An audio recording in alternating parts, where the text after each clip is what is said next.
gonna have a nice casual day today. Streaming the super tanky Khorne units run.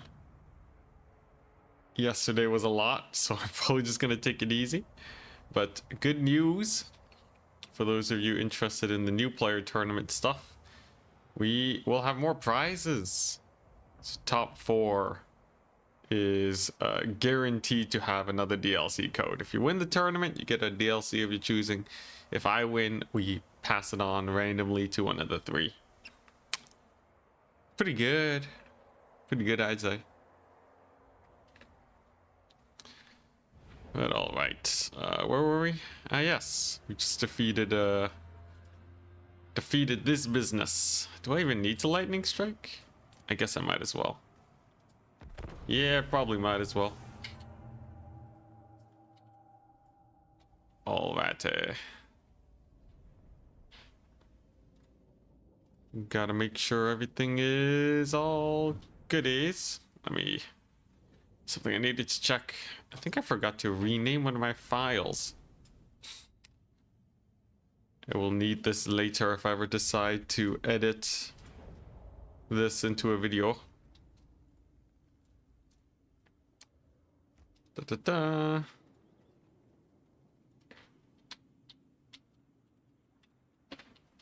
There we go. There we go. We got it renamed. All right. But yeah, today's mostly just a chill day. Tomorrow's gonna be the big tourney day. I forgot to take that guy off his mount. Good that we're remembering now. All right. And this should be relatively straightforward. I forgot that even beat Kholek's army, actually. I thought we were gonna need to load in today into some crazy, insane battle.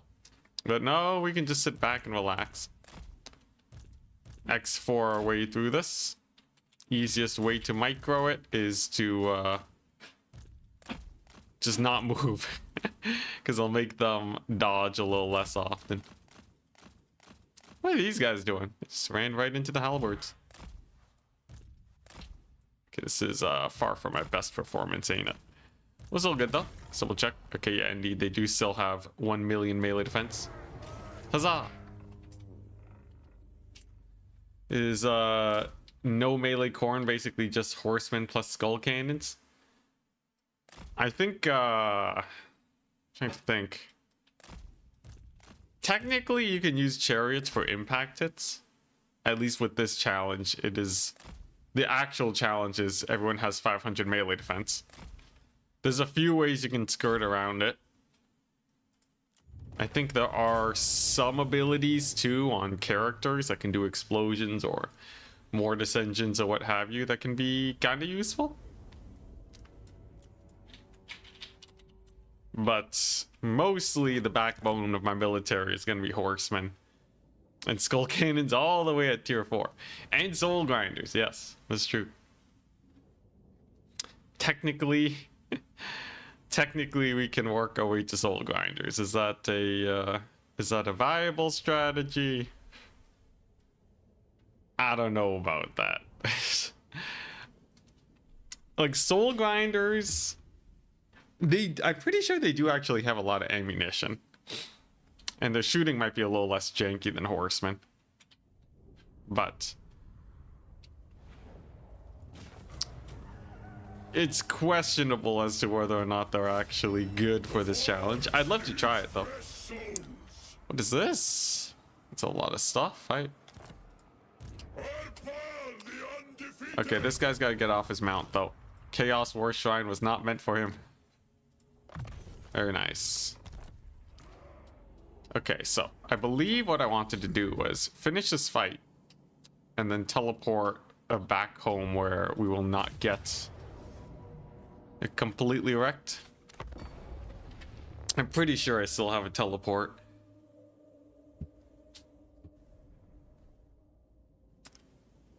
And then we need to find a fight with fewer dogs. I find that cavalry is actually not that bad.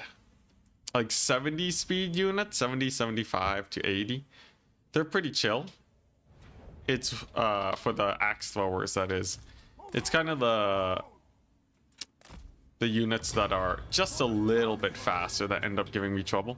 Like these dogs in particular, 109 speed is ludicrous.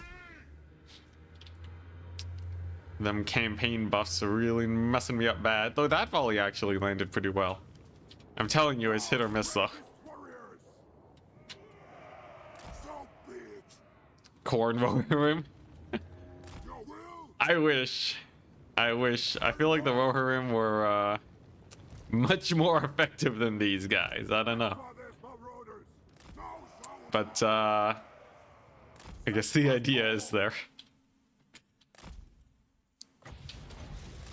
Alright, let's get that summon.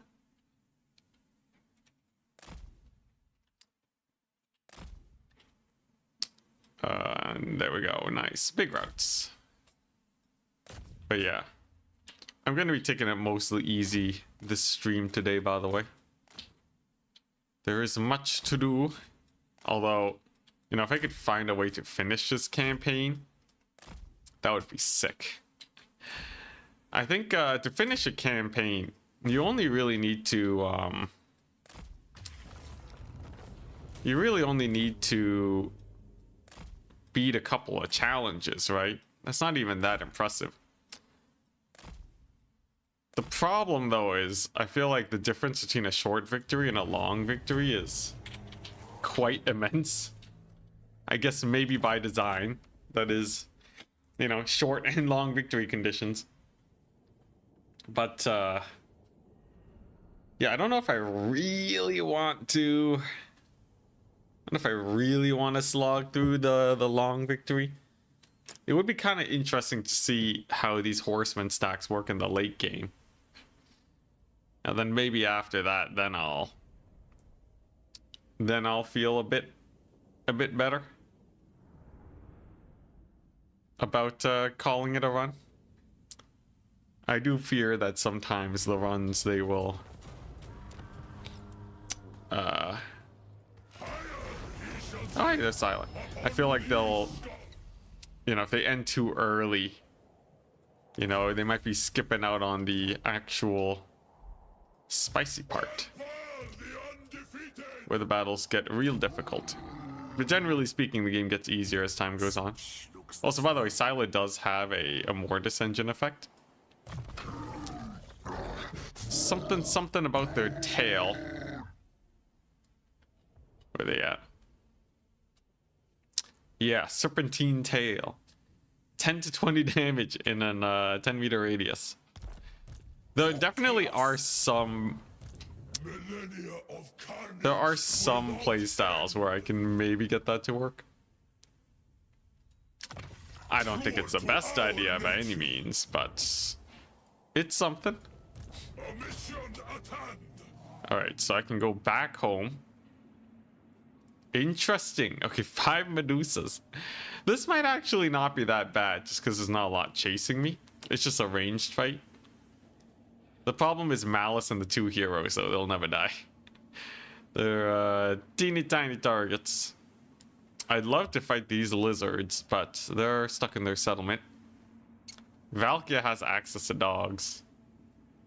It might be good to just go home, lick my wounds for a little bit. I can still farm this up too, just by conquering some territory with Arbal.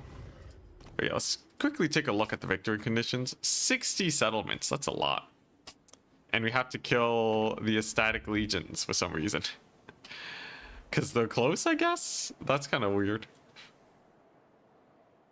Let's aim for this. I feel like, yeah. I feel like that's, you know, that's a fairly nice endpoint. Also, I forgot how rich I was. Very nice. And I was going to wait for the growth to turn this into tier 4 so that we can actually get skull cannons going. Skull cannon should be a game changer. Are these guys? Whichever woeful deity protects you. Okay, they're not allied. Oh no, they are a vassal. Okay. Do I fear Archaon? I don't think I do, honestly. It's kind of crazy, but yeah, maybe we just have Arbal fight Archaon. Fun thing about Wrathmongers, by the way, they're so good they can probably actually beat some of they can probably beat some units. Although in this mod it's better to have ultra high melee defense to level the playing field instead of super high melee attack. I don't know, how bad would Wrathmongers be at low melee attack? Because I associate them with high damage, but maybe that's not their weapon strength. We'll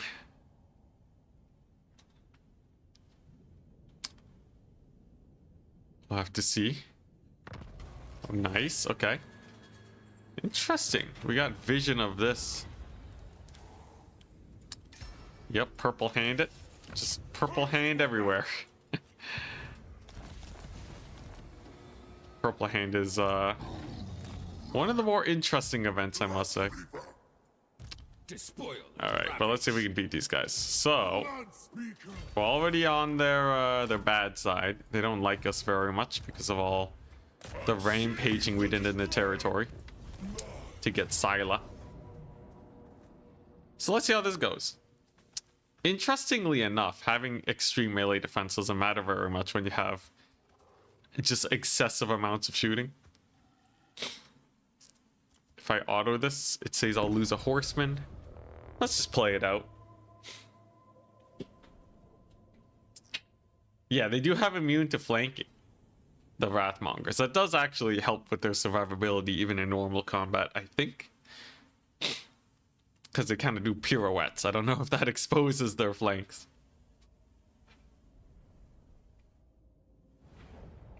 Wait, the ROR Wrathmongers kill stuff on death? Like, actually? Bloodstorm. Entities explode on death. I didn't even know that was a thing. It does a little bit of damage. Dang, okay. Yo, good to know. Look at me. Now I call myself a professional Warhammer player.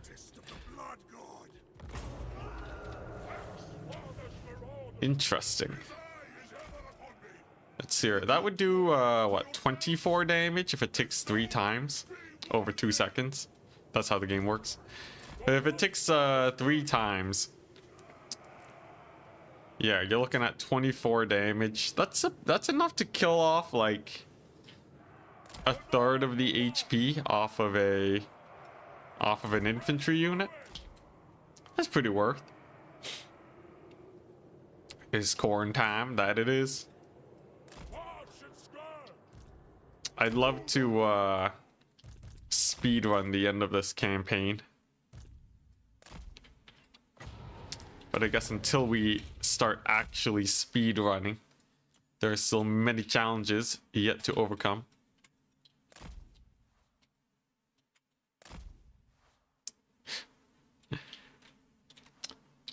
Oh, my bad. Professional Total War player. Professional Warhammer player. That's something totally different. Sometimes I get it mixed up. Professional Warhammer player. That would be real interesting. Did they update the rules on that often? Or like if they release, you know, because like I know Creative Assembly, we've always had our times where CA kind of just don't put out updates for months and you have a meta that lasts years. I don't know if it's actually better for tabletop. I would not be surprised if tabletop was worse. Honestly, that's just kind of the general vibe that I get most of the time. People love hate tabletop. Although who knows, maybe there's some hope. Dang, these skin wolves. A little annoying, not the end of the world though. This, you know, should reinforce that any double stack of horsemen should be able to win versus any single stack of units. So as long as I maneuver my armies properly on the campaign map, it should be fairly easy to get victories. That's the idea. Anyways. And I got Arbol here with his little explosion thing. He also has a -16 leadership debuff, which is probably the best thing about him. Removing enemy leadership is effectively damage because we're routing them off easier. I just have to properly escort them off the battlefield, but that's not too difficult. And these scales, I'm just gonna sit in combat with them. I'm just gonna sit in combat, and you know what? Eventually my axe throwers will get them. That's the idea. Maybe I'll pull away the low ones, but yeah. Based off how this is going, I don't know if I really don't know if I would beat that Medusa stack. Medusas shouldn't have too much movement though. I don't think they'll actually run away like other range units when you move towards them with melee.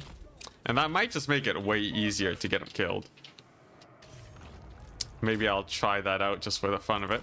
But first things first, I gotta win this battle. Maybe I need 3 stacks of horsemen. Quantity over quality. The best strategy.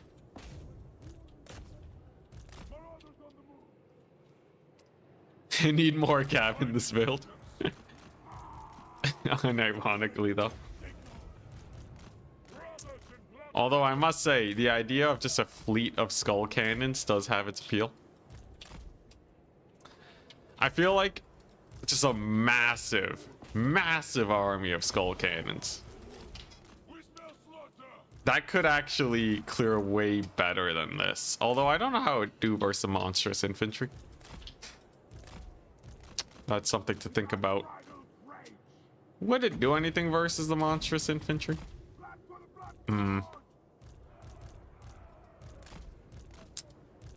I guess if you have 40 skull cannons, you're probably gonna get the job done eventually, right?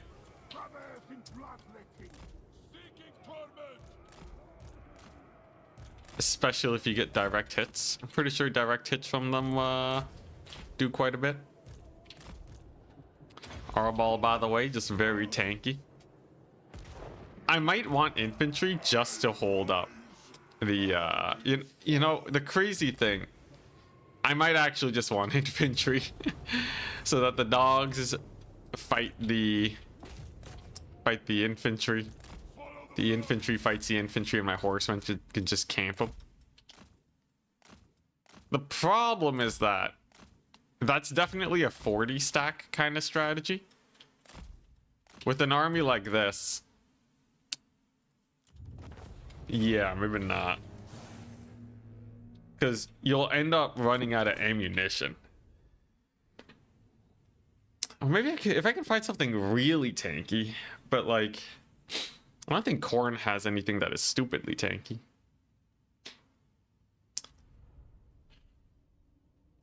Still fighting Kholek, I assume? No, we beat Kholek at the end of last stream. Barely. In a very long, 16-minute long grind. But we did beat Kholek's army.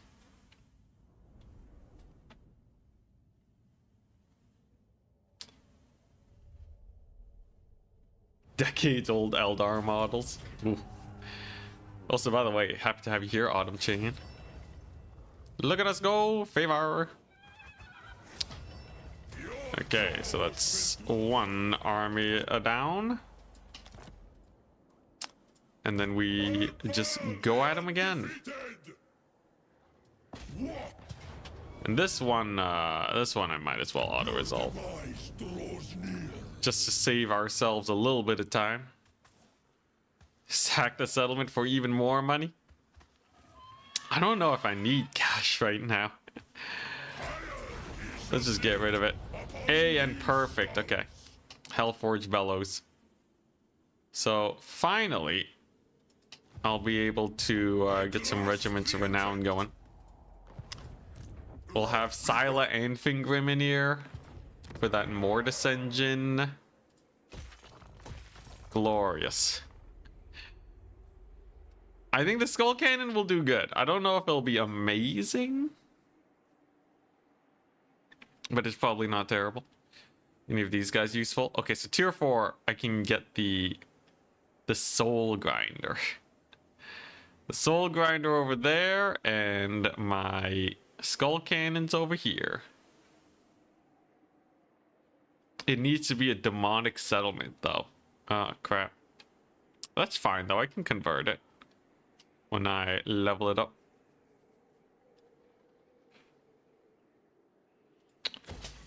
Sure. All right, let's do that. So we're gonna have a Archaon on our tails very soon.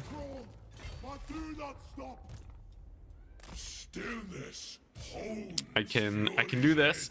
I can give him a shipment of skull cannon, and this guy can simply scoop up a couple of these guys.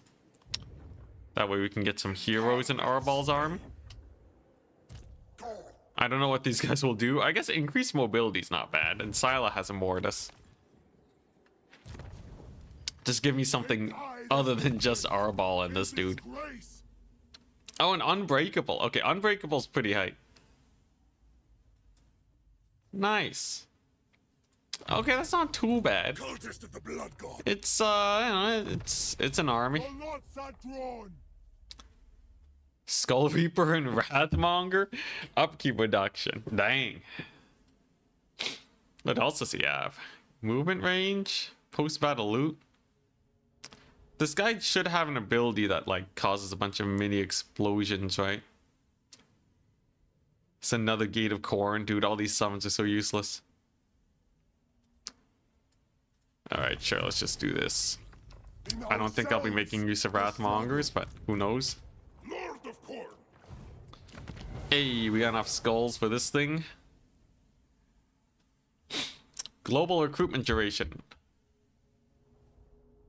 Interesting. Oh, we can get more growth. It's kind of weird. The endless fuel. I guess that makes sense.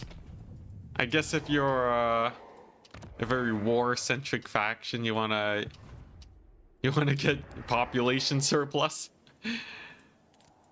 Khorne's all about that farming, right?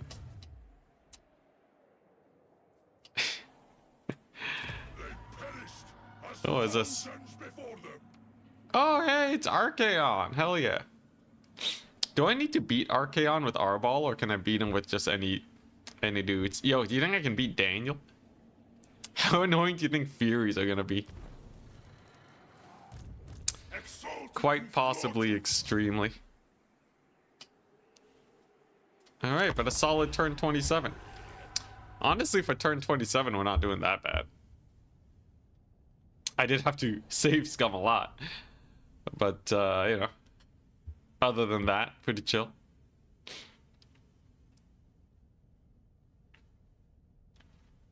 Tabletop gets more broken and insane as time goes on. Oh no. Power creep? I wouldn't actually know. A lot of people say Warhammer Total War has power creep, but actually it's surprisingly fairly mitigated. Not everyone's gonna believe me on that one. And you know, it's fine if you don't. But I actually think Creative Assembly's done a pretty decent job at managing the game. At least on that level. If you look at Empire Spearman from a decade ago on launch and compare them to Empire Spearman today, the stats are not that different. And they still hold up as one of the strongest units of the Empire. Exalted of Khorne. Thirst for battle. Okay, gonna need more horsemen. We got Archaon. We got Archaon over here. In the distance. Ready to come for me.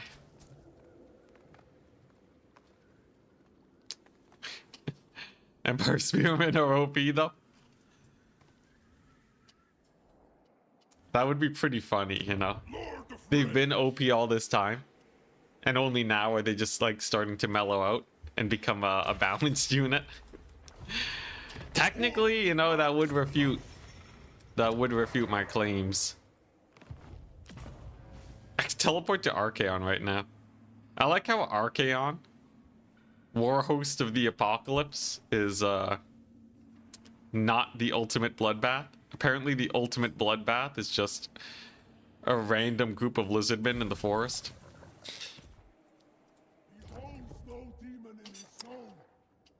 Oh boy. Oh wait. Ah, crap. I need a lot more population surplus. That's a little unfortunate. I should probably still wait though, so I can get that tier 4 going, because I already got the growth buildings here, so it's not like I can speed it up that much more.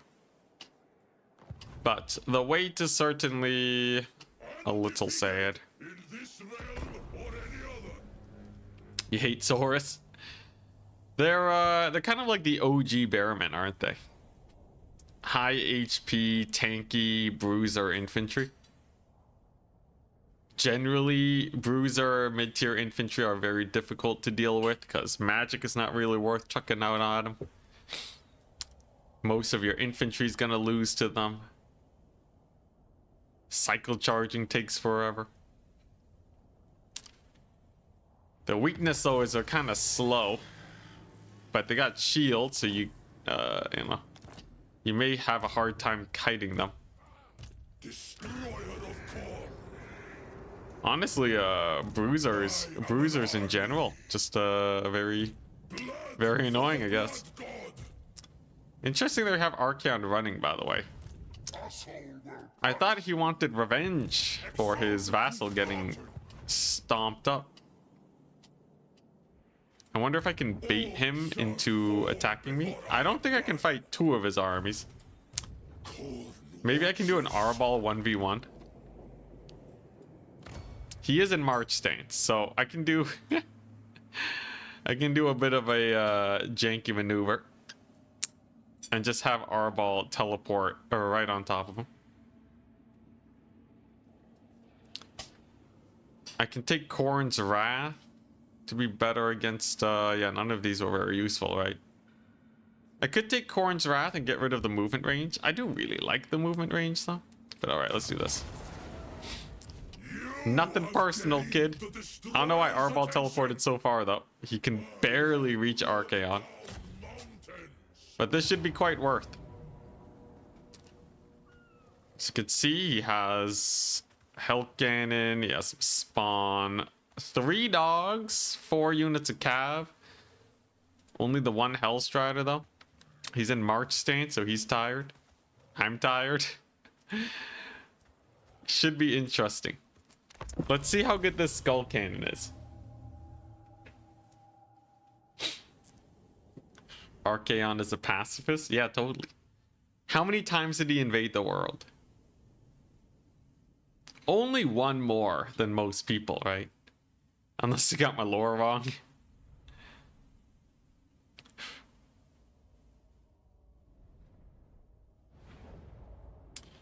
Considering how many factions are in the game, it's not bad. The balance. I think I wonder, you know, if the balance would look way worse if there were just a ton more people playing the game. Like, obviously it would look worse, but by how much? I'm gonna need to deal with that Hell Cannon. But yeah, like how much worse would it look like?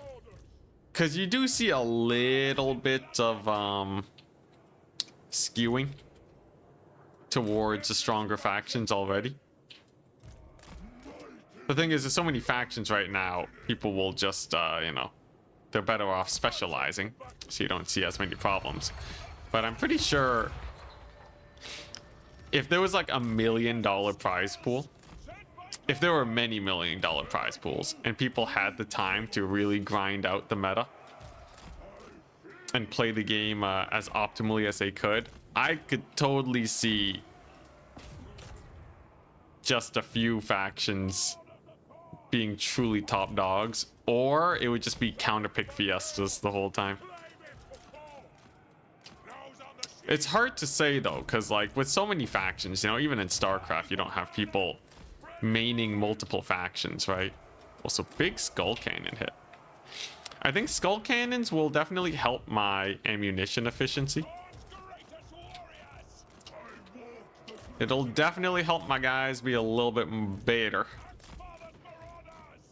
at just not running out of ammo in the later phases of the battle. It could even potentially help rout off these dudes, the little doggos.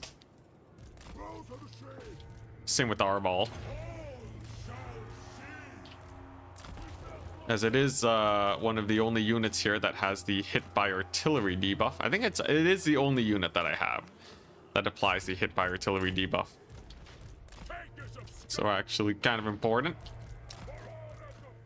that we keep this thing alive and don't have it just die to Archaon. He is kind of a menace too, you gotta be a little careful. As you can see, the Hellstriders are kind of painful also. Here come those Zinch Knights. This is not a great it's not a great start. May have made things a little sketchy. Hey, Sila's given that tail treatment though. The tail mortis engine. Oh boy, dude, Archaon's out for blood. He really does not like this artillery piece. Makes sense though. It is fairly dangerous. This guy just needs to run. You think these three guys together can beat up the Exalted Hero? With an 8% chance to hit. But with 3 heroes, they actually have a pretty decent shot at killing him. His melee attack's only 31 too. The guy has like no melee attack. So I think maybe they can eventually kill him. Is it a good idea? Probably not.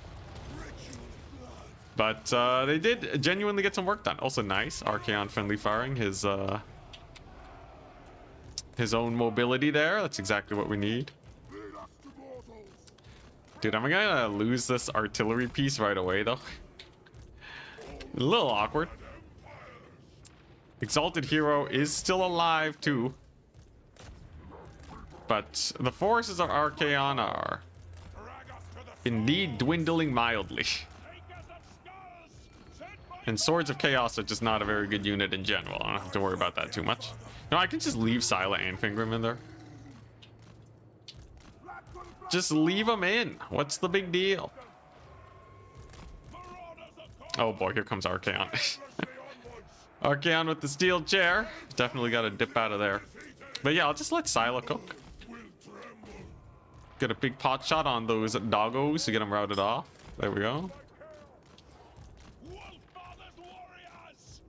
I think this will be a very Pyrrhic victory. Also, Archaon's whipping his magic like crazy. Thank goodness. This is definitely winnable too. As long as I can kill Archaon. I think that's the big whoops-a-doopses. Because the guy's kind of terrifying.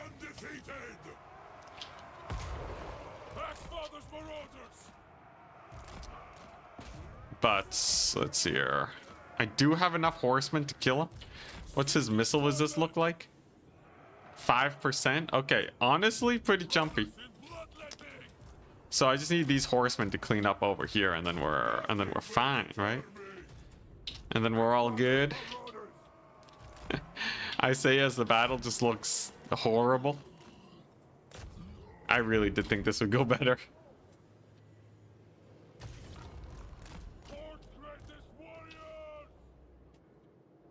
Multiplayer campaigns.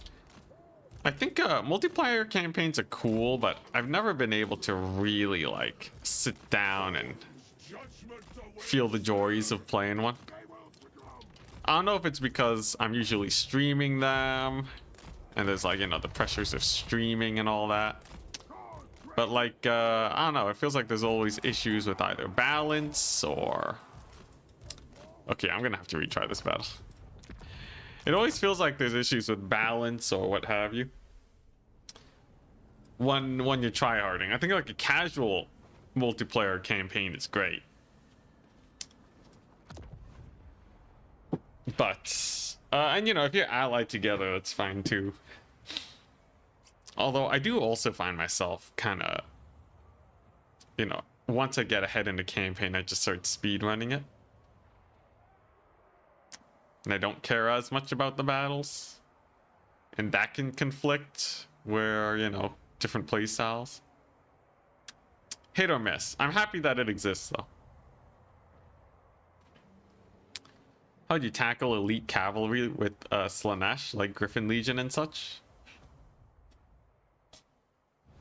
Or such? If you are facing...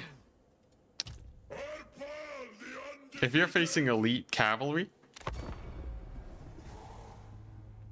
and playing as Slanesh, you bring in Seekers. Just 1,000 gold Seekers. Because they're cheaper, so you'll have more. And they're faster, so you can just 2v1. And if you just keep taking 2v1s, you crush it. If you're facing Slanesh elite cavalry, usually you want to have a bunch of cheap infantry, like cheap spears and such. So crap, I didn't save at the right point. Now Archaon's gone some support. What is this? Whoops, daisies. That's a little unfortunate, but we'll live. Hopefully, maybe I can just aggro him. Whoops, dang it. I wanted to fight that battle, though. I guess this is my punishment. My not so great punishment for not quick saving. As Slanesh? Yeah. As Slanesh, you definitely want to go for the Seekers. You can also use Hellstriders to buffer. So you take like a Hellstrider, they charge in, take most of the damage, and then your heavy hitter comes in to finish the job. One Seeker and one Hellstrider kill most cavalry in the game if it's a 2v1. I think they basically kill all the cavalry in the game. I think you can kill like Rot Knights if you do it just right.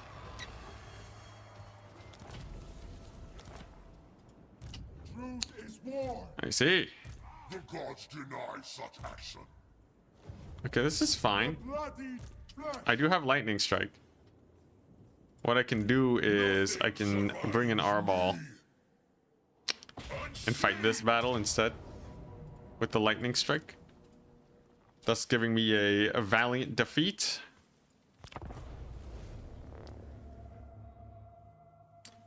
Multiplayer in Warhammer, Total War, Warhammer 2. Wait, did they have multiplayer? I thought multiplayer campaigns, oh wait, no. Yeah, no, I think I do remember that. How did they change it? There weren't synchronous turns, right? I think that was, yeah, the big thing they added was synchronous turns. Multiplayer in Warhammer 2 is bad enough where I barely remember it existing, so surely it has to be pretty bad.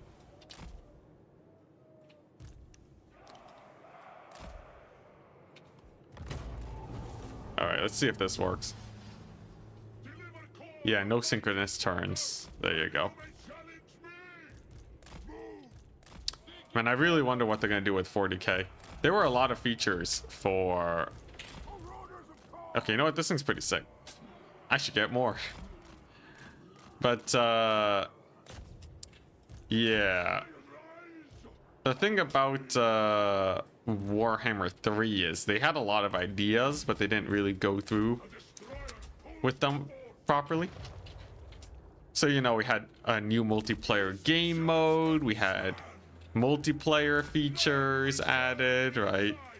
The pinned maps feature, which I'm never gonna let go of.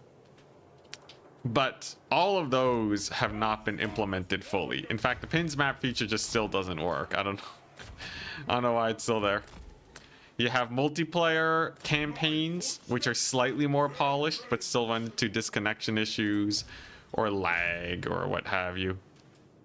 You have domination, which is At this point, a mostly cooked game mode, but still has a lot of issues with balance and the like. I think my hope for 40k is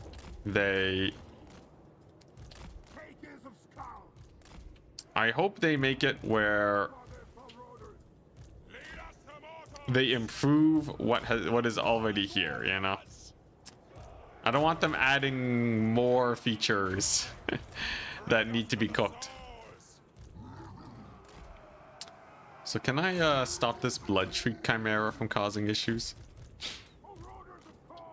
If I get one good volley on it, it's dead. These axe throwers do actually an insane amount of damage, but the animations on the chimera are some of the best in the entire game when it comes to dodging. Hey, friendly pendulum damaging the dogs. Very nice.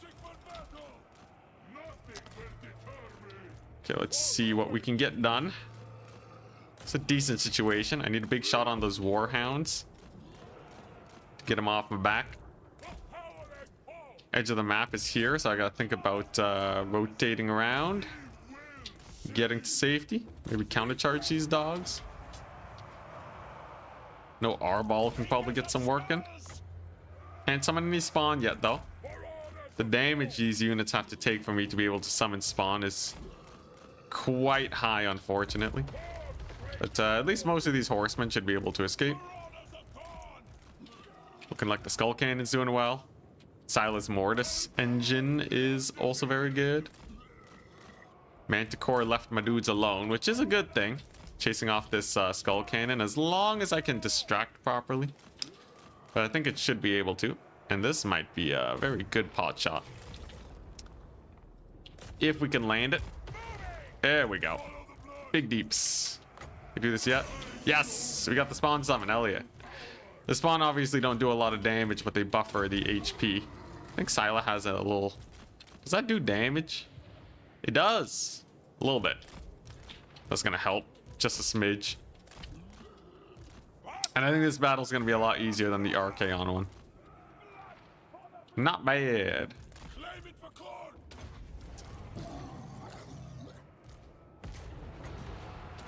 Let's drop some of those. Just pop out all the summons. This is so much chip damage. I feel like it would be really interesting doing a campaign eventually where I'm playing as one of the strongest, most OP factions in the entire game, but you give the AI 99% word save and just like see if it's possible, because I kind of wonder. Khorne is not the strongest faction in the game, but like Gelt with infinite spell casting, maybe. And 99% ward save wouldn't be the end of the world, because at least we're hitting him. It would be very similar to how much melee damage I'm getting in right now. So not a ton, but enough to win some battles. Also, dang, that line of sight's bad. It would be enough to get at least some battles won. With much effort. Faction diversity. A lot of people said 40k should have apparently it should have a lot of sub-factions. And that's how we'll mix it up, because obviously in Warhammer Fantasy you have a lot of races. Okay, let's stabilize your leadership. In Warhammer Fantasy you have a lot of races. And much more than what you would see in 40k. So I was kind of wondering that too, but apparently the solution is just, yeah, you're gonna have a lot of you're just gonna have a lot of dudes, a lot of, like, I guess different Tyrannid factions, different Space Marine factions. Is this guy really gonna die? What's your leadership at? -14? Maybe he'll stabilize. Maybe. Nope. I'd say he served well, but he didn't do that much. So he is crumbling very slowly.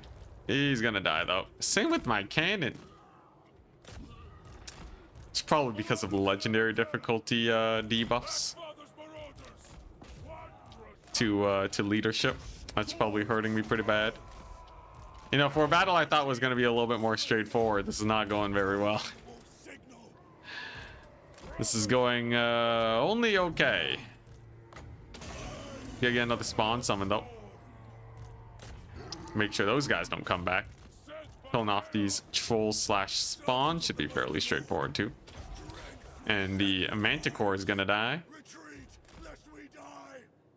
Retreat lest we die. But yeah, as long as I don't get army lost. I'm pretty sure army loss is still a ways away. Based off of how this is looking.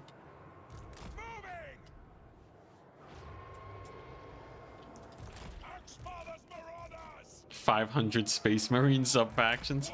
You think we'll be getting a lot of Space Marine DLCs? You think it'll be like the Skaven Lizardmen situation? During the times of Warhammer 2, Skaven and Lizardmen definitely got the most out of everyone. While the vampire counts were weeping. I think the vampire counts are still weeping. It took them until like basically the actual end times of Warhammer before they got some DLC loving. Oh my goodness, he's Forsaken. Yeah, living pretty well. I'm happy to have Sila's Mortis Engine effect though. It has done about an infantry's worth of damage. It's killed an entire infantry's worth. Is that amazing? Guess it's better than nothing. Thankfully, these guys don't want to actually go into melee too. It's not too bad. We're gonna barely win this one.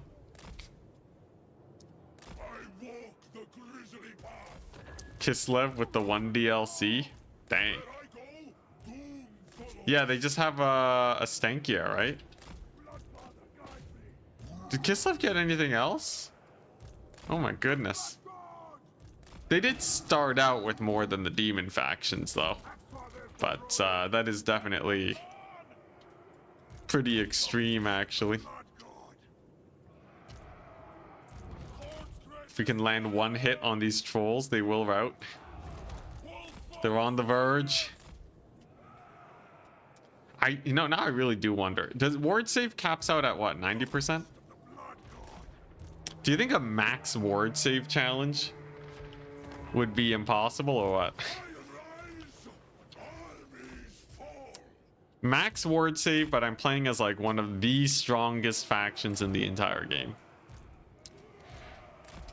I guess there's going to be some factions that are just very good at exploiting the AI being strong, like Slanesh's shenanigans.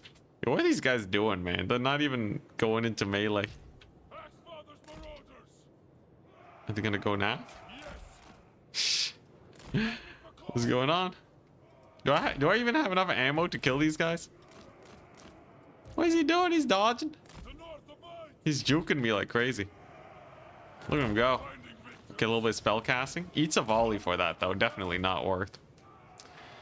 I think if I just kind of keep them at close range, that'll eventually wear them down. I do still have a decent amount of ammunition. Jeez, these axes though, they can't hit anything. I have a feeling that at further ranges, they just don't track well because they have like a max throw range or something. Hard to say. That's a good volley though. I only need a few volleys to land and we're good. They did get a free campaign rework. Yeah, but that doesn't really count. We want them rosters. We want those sick rosters. Okay, Arbol can definitely keep these guys in place, and that will give us army losses. Huzzah! Okay, someone's at the door. 1 second.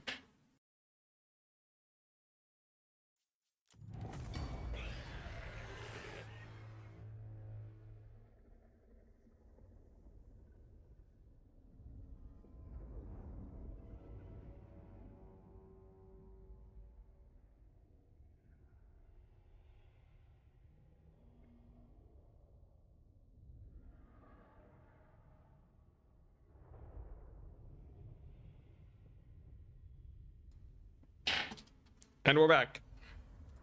We live.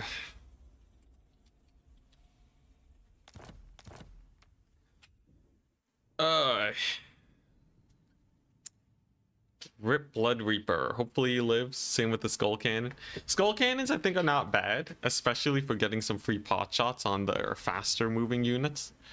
But I don't know if they're a golden ticket to victory. Maybe if I can get 5 of them going at the same time, they can just like blast a dog unit to smithereens. Should do a test battle with 5 wizards and see if you can take out a clan rat army. Like, Gelt and hero stacking definitely should scale real crazy in the damage department. Your jaws will do the work now. Slaughter guard. I don't know if that's useful or not, but we got him. Blood speaker. Okay, they're gonna have Archaon's army, so Millennia of carnage without end. I could just chill. We could just chill for a second. What if I just double ambush Archie? And abide. You think he'll fall for it, guys? Lord of Khorne. Silence before That's a fairly decent amount of chance to blood for the blood god. get an ambush going. Stealing items, I like that. Dang it, this doesn't reduce horsemen. It's fine. This guy can just keep getting tankier. This guy can just keep getting tankier. I will say Sila's not bad. They're far from a game changer, but there are some worlds where maybe I make an infantry blob and the Mortis engine wins it for me. I would need like a couple Silas though before that actually starts working. Oh, speed for the artillery pieces. Oh, that's useful. Carve it into your victim's bone. But yeah, either that or I would need an extremely tanky blob.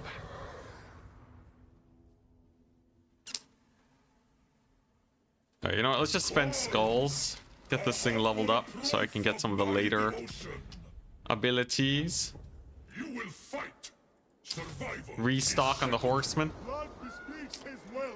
And fingers crossed, Archaon just marches straight into my face. Gather your Hopefully it mighty falls for the bait. warriors. Scarbrand wants a peace treaty, too bad. We beat him up earlier. Helman Gorse Mortis engine, you think ignores ward save? I'm pretty sure nothing... I think ward save actually protects you against everything. Like all damage sources. There is the Dreicha... Or no, there are some... There's one, I think, magic item that will reduce ward save. In multiplayer, I've seen it. It reduces all resistances by 20%. Will knows no So technically, axe holds no mercy. technically there's something there, right? Iron legs will be You can actually fight back. I will outlast all roads. I wonder if there's some tech there where if you can just find that one item, you win the campaign, maybe. Your struggle is meaningless.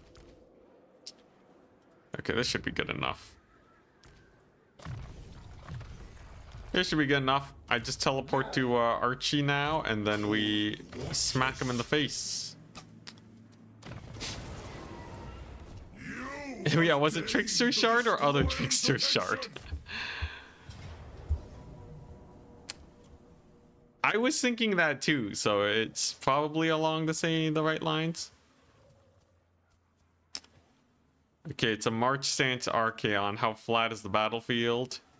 There's a lot of choke points. Maybe that's good for him.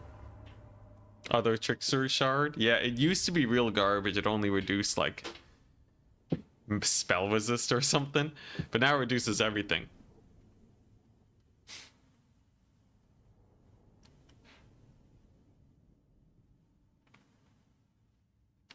I think it could be cool. There's a few other ideas. I do think, you know, well, if we just increase the legendary difficulty stats by like ×5. So like instead of having -4 for difficulty modifier, you have -20. That would be pretty painful because it does hit multiple fronts. Okay, so this map has some really weird retreat angles. I'll have to be very careful about this.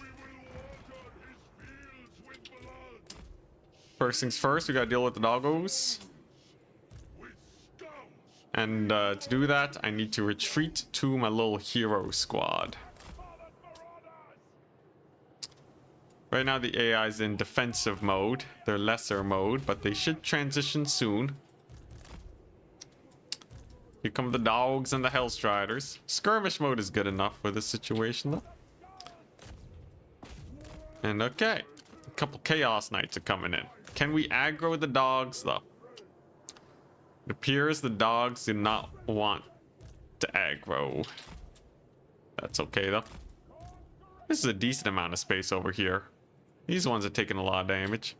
I think we're not in a terrible situation. I can even countercharge the dogs and let our ball hit them in the back, which is basically a free route. Pretty solid, pretty solid. Over here, you can see the Hellstriders have indeed caught my horsemen. I just have to pull away after they actually catch them in melee, and we're fine. And over here, we have the Tzeentch Knights. How bad are they? I don't think they're too bad. Seems like they're mostly pretty chill. I'm more worried about the Hellstriders. This entire campaign, Hellstriders have been the problem. Since the beginning, the Hellstriders have been able to actually catch my skirmishers and give them a hard time. But alone, we can probably focus fire them. There's a little bit of a sketchy situation though. A lot of dudes over here.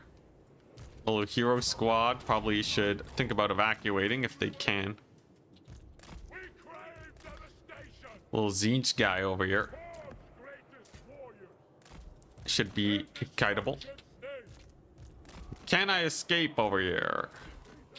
On the far side, we have the dogs chilling. So there's a lot of horsemen. And we did a good job blocking up this stuff. I almost wonder if the slaughter guard would have been hype. Maybe. It's hard to say. Slaughter guard to hold them up for a long time could be glorious. I just don't know if that's what they'd actually be able to do in practice. That one Blood Reaper, by the way, is totally gonna die, but at least his middle pocket's getting worked on pretty hard. We got a little kill zone over here. And then we just blobbed up most of their infantry on this side. Fairly successful.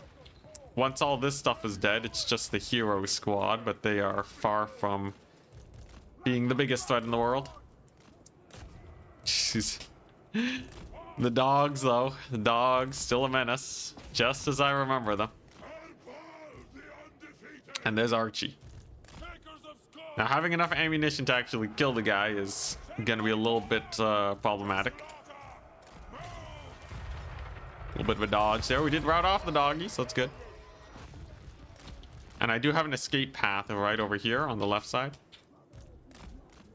Let's keep running.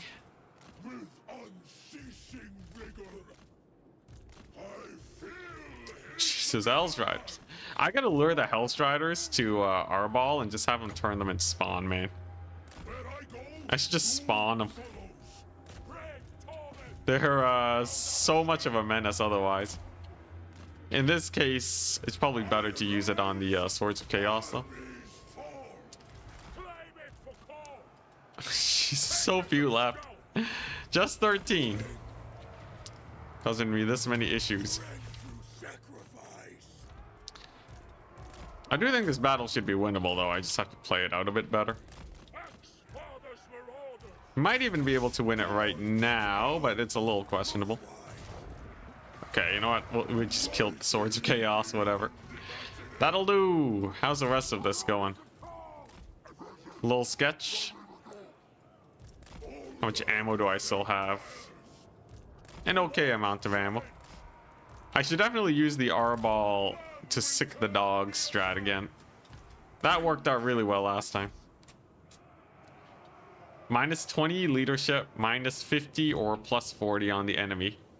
I feel like every enemy being unbreakable while you get Skaven leadership might not be doable. There was a thing where, an idea where instead of buffing the enemy, we debuff me. Like playing where all my units have base 1 leadership. There are probably situations where you could genuinely win even with base 1 leadership. It's very similar to having 1 HP. Okay, I need to restart this battle. It's very similar to the 1 HP challenge. But your guys don't die, they just run. So you don't even suffer as crazy losses. Plus 50% combat stats is pretty crazy though. Because what you effectively get is this situation where I have basically minimum chance to hit them. But they'll also have the maximum chance to hit me. Would a 2x modifier be more realistic? Minus 8 leadership. I think a 2x modifier on the difficulty settings would actually be quite possibly an enjoyable experience. Fear unit insta lose. Wow, cool. See, that's something that that's quitter mentality, man. You got to think about the ways to up the leadership. There are a few ways you can up leadership, and also fear has a limited range. So if you just shoot them to death, you're fine. That's like the whole theme of the channel. Make the impossible possible. It's the whole theme of my life. I'm already doing an IRL challenge. Just honestly, nothing more difficult than... Actually, okay, maybe not nothing, but I will say, generally speaking... Well, I don't want to say it now. YouTube is difficult. I don't know if it's the hardest thing in the world. It's probably easier than many of these challenges.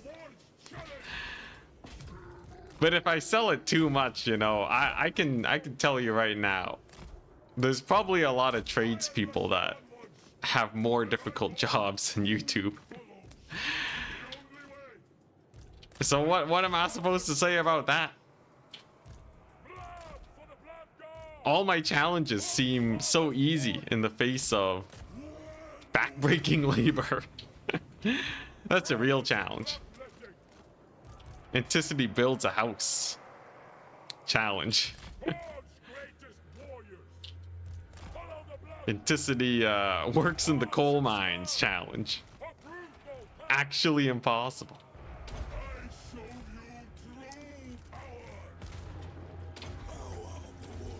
What would be the hardest job? If real life was a game and you had to find a challenge, what would be the most difficult profession? You don't think Sile is a range unit? Yeah, title is title could be more clear, but it effectively gets the job done.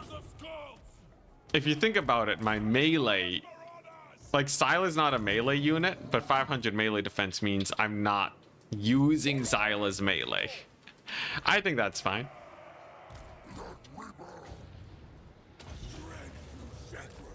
That seems fairly acceptable, right? This is more of a no melee damage challenge. It would be interesting, you know, if we just turn my weapon strength down to 0 instead.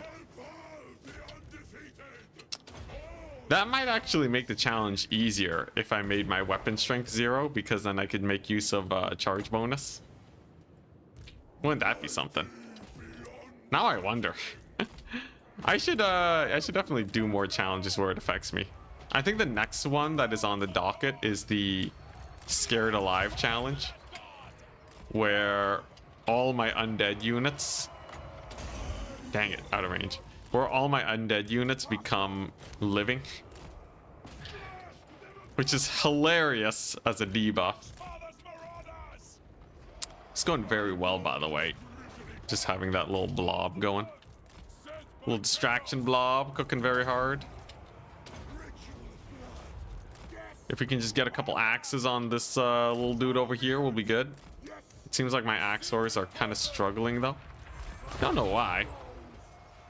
He's just a little chariot dude. Oh crap, they are hitting. Oh geez, he just has insane missile resist. That makes a little more sense. I've accidentally aggroed some of their mobility off of the blob, but we're still doing okay. Although it seems like the axes aren't hitting that well. I don't know. He doesn't have that much missile resist. It's just like 35%, right? 35, 40%. We were able to kill Kholek with significantly more. So now I wonder. At least Arball's doing a very good job distracting.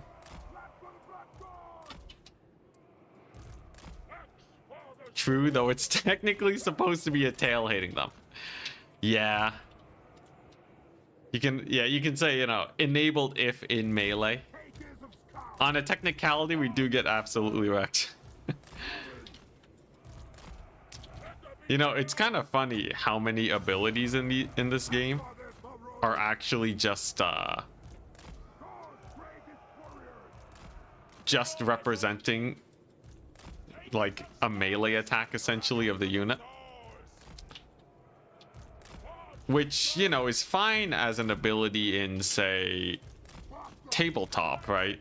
You know, it's just an ability, but it starts making a lot less sense when you consider all abilities are resisted by spell resist. So like apparently dwarves are just naturally tanky against Sila's tail for some reason,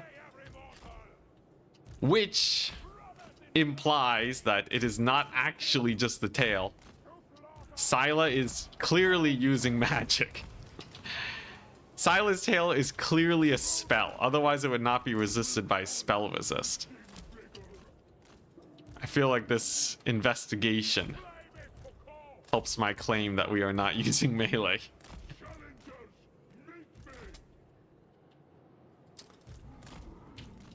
Also, dang, they really did just all peel off of our ball. It's because all the other heroes skedaddled.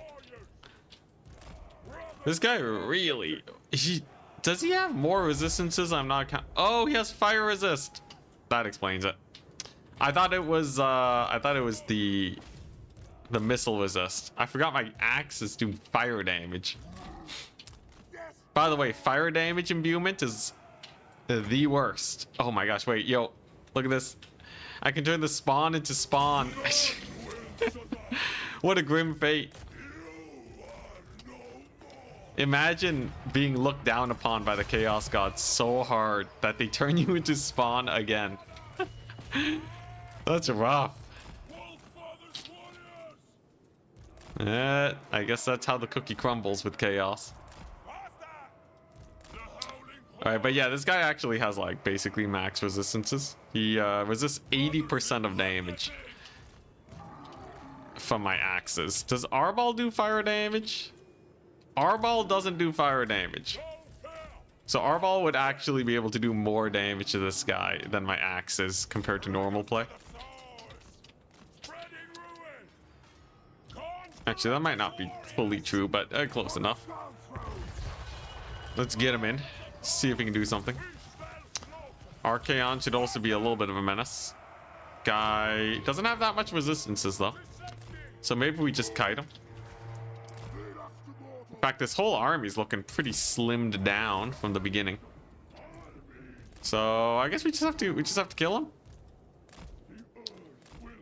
him. Okay, my melee defense is not that great. Archaon's melee attack is immense. So if Arball did decide to fight Archie, he would just die.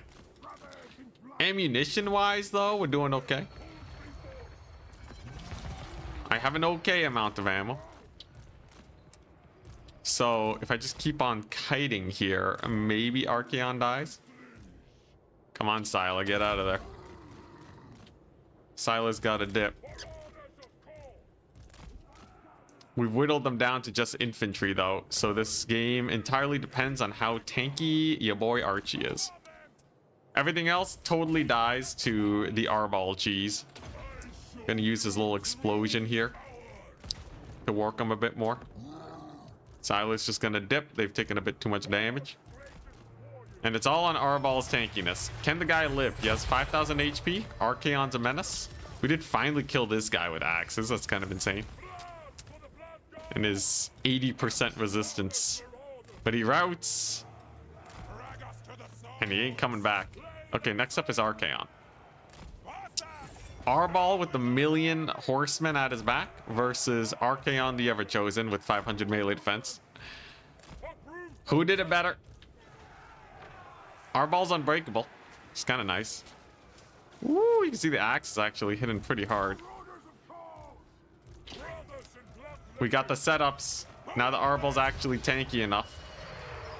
He should be able to take one more hit. He can't take another one though, but we can make him unkillable. That should help. It should last just long enough for me to kill Archie. 1 HP Arball, nice. So the guy does die to very little now. Oh jeez, Archaon rounds, let's go. Here's the problem though.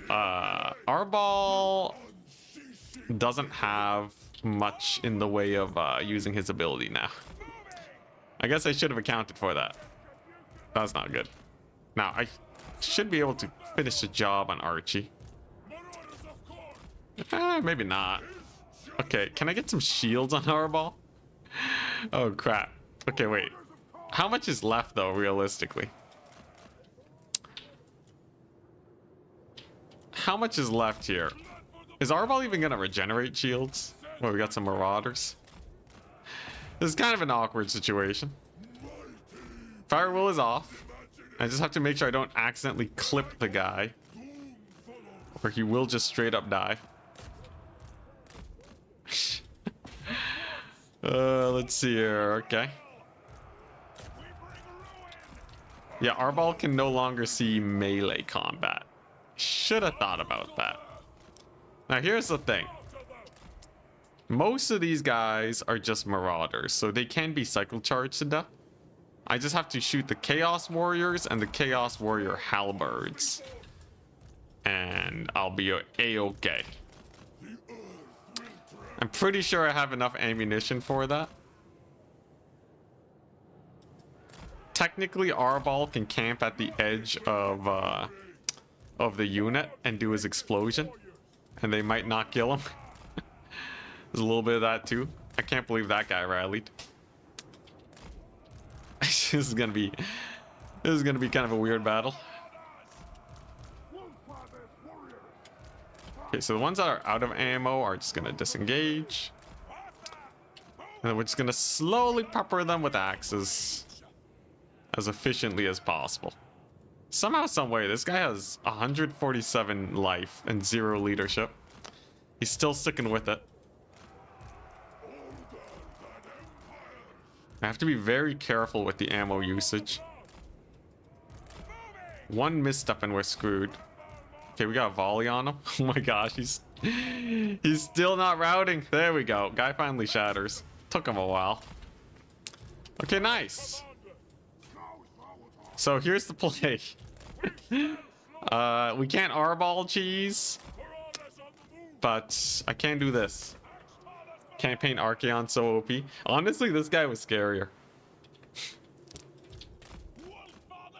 Honestly, Kholek was kind of scarier. Kholek was real tanky. This Archaon didn't have too many resistances.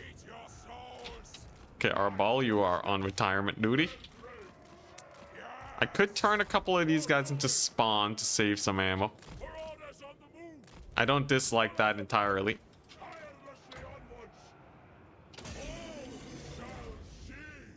You know what? Spawn them up.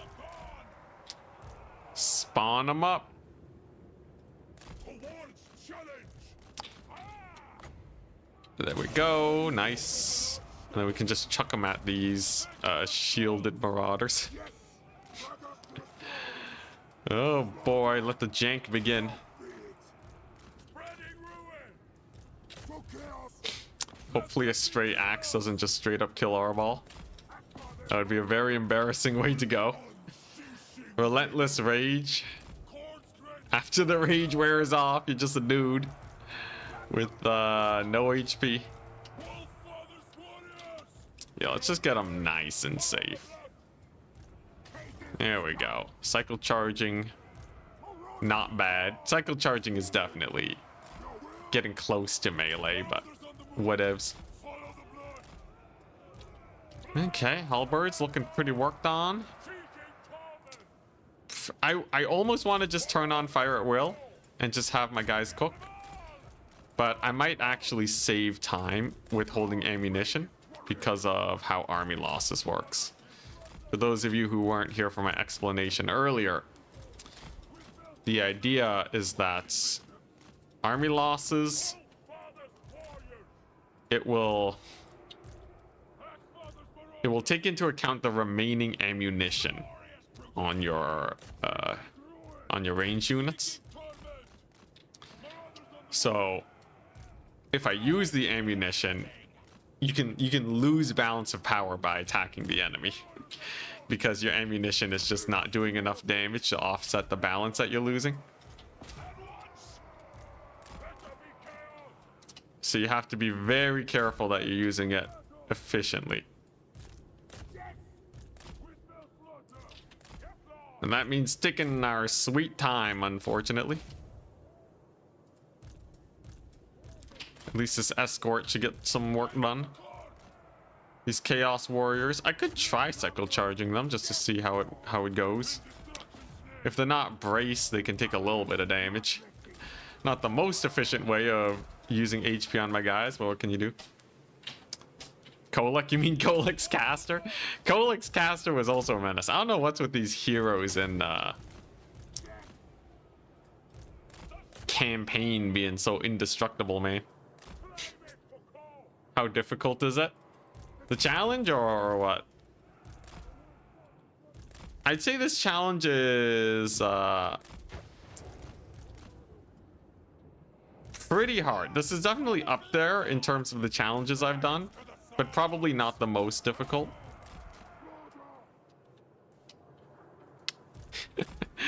15,000 HP beast with missile resist and infinite spell casting. The guy casts like 2 Searing Dooms, 2 Hounds, Transmutation of Lead, and had a pocket final transmutation in like 10 seconds. Guy was definitely insane. Did those guys rally? Oh crap, I think they did. Yeah, they rallied over there. Whoopsies. A little lapse in micro. What a menace. What a menace.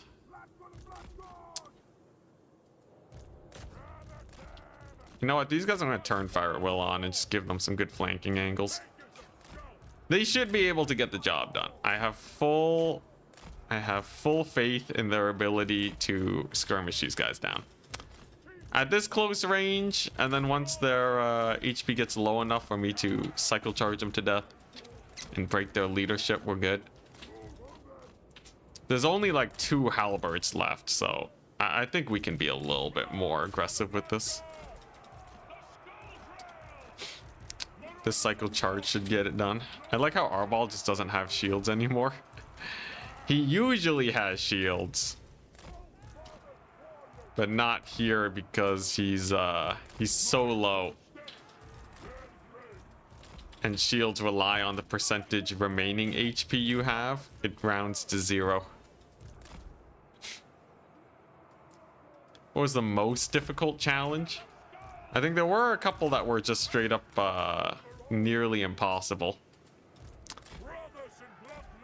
There's some challenges where I feel like I struggled more. I feel like the Khalida one was actually pretty nasty. What was the Khalida thing? I feel like Khalida only war is already kind of I think it was literally just a Khalida only war campaign. Honestly, Tomb Kings, they have so little early game. They have so little early game that any challenge with Tomb Kings is already going to be a little spicy. Khalida start is awful. The location is trash. Yeah. It's kind of absurd the how the difficulty scales in this game. Although I am happy to have some difficult campaigns. It would kind of be cool though if you could have like a Khorne faction in Khalida's shoes. But I would say right now the way the difficulty scales is not really done super well. The factions that are difficult are really only difficult. Well, actually, you know, the factions that are difficult I kind of like. It's the factions that are easy. Any faction that has good early game scaling is going to be a very strong faction. So like if you have a really strong tier 1 unit, for example, that's gonna screw you over pretty hard. Or that's gonna make the campaign really easy. Man, it's hard to think today, guys. I'm really exhausted after yesterday's panic stream. Most factions kill their starting enemy in 2 turns. Yeah. If you can make it where you have no wars early on, you can just get tons of money. Sit back, relax. The rest is pretty chill. But I would say for sure though, it's the free units, man. Now Tomb Kings used to be more in line because they would have like big monsters. I think they even gave them back, maybe. Did Tomb Kings start with the Necro Sphinx nowadays? Not sure. Although, well, okay, Necro Sphinx is definitely amongst the stronger options. But like, the Raise Dead mechanic.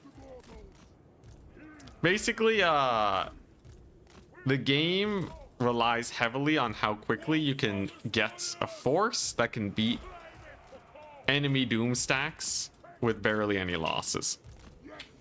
So Regiments of Renown can be really good for that too. Most campaigns are basically done by the time you get your Regiments of Renown. At least if you know what you're doing. And I don't really know how to offset that. I feel like the AI needs to be able, like, if the player is doom stacking and they just haven't lost any battles in a very long time, it'd be interesting if the AI started making like some truly crazy doom stacks.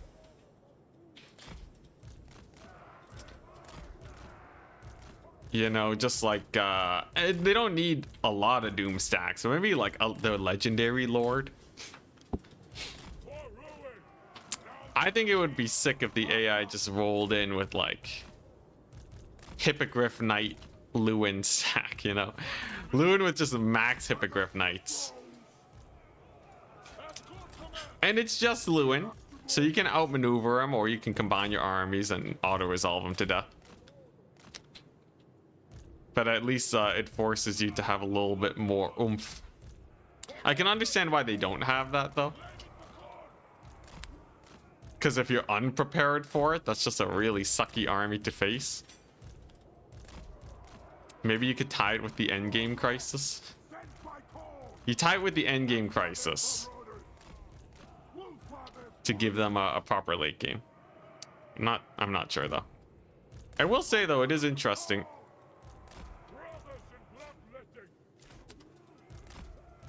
I think CA on their stream, they did mention that they were looking into the difficulty. So maybe there's a bit of hope. Maybe. So yo, this battle's getting a little close. I don't know if I like this situation.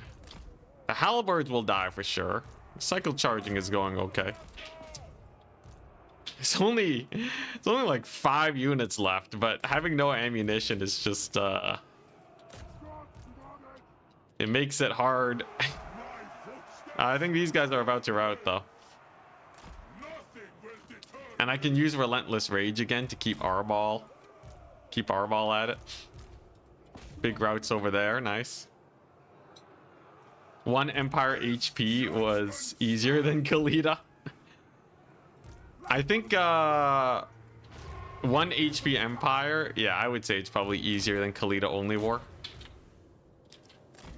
Though with max cheese, okay, here's the thing. With 1 HP Empire, the rules were more lenient in some aspects. Like, I allowed myself to use some settlement trading shenanigans. Oh, wait, no, but 1 HP Khalida, because it's only war, you don't get diplomacy either. Honestly, only war and not having access to diplomacy does make a really big impact. Armies fall. Towards victory. Scatter before It'd be so hilarious if Arbol just got smacked and died. Okay, this should be good though. I'm pretty sure this explosion will do it. That's why I'm committing to it now. Boom. Army losses. They stuck around past army losses for a second, but we got it done. All right, nice.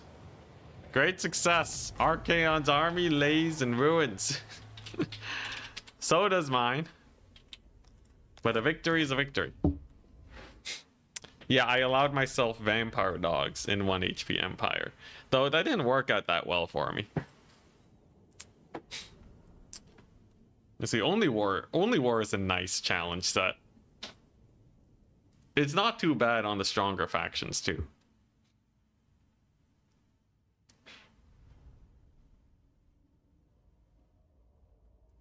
This was probably the most difficult when it comes to battles. What? Khalida? This one? Or... I will say, in terms of micro, 500 melee defense does push my micro a lot harder. I benefit because I have the multiplayer experience. But that doesn't mean the challenge is easy, exactly. You really have to optimize your skirmishers. And I think a lot of people don't have... A lot of people don't have enough practice with skirmishing. And making sure that your axes actually land. To have an easy time with this. Though, I will say, I did not play this one optimally. I think totally... Excuse me, your average player could cheese it by playing it safe. So you play slowly with Arbol and you just stack your horsemen armies together. And because they can auto-resolve battles,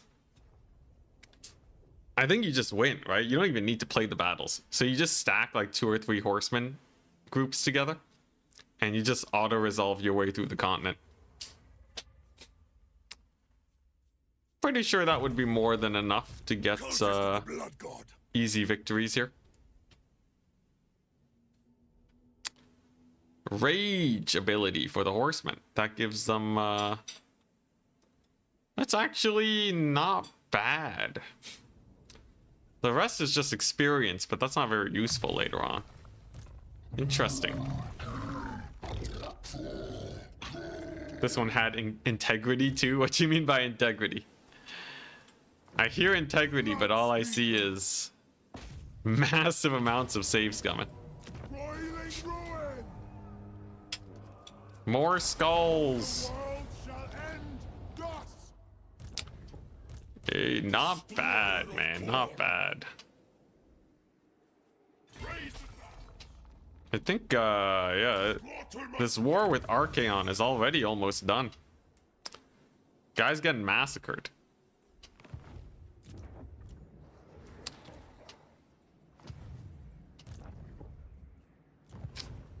Destroyer of Khorne. I still have to do this battle.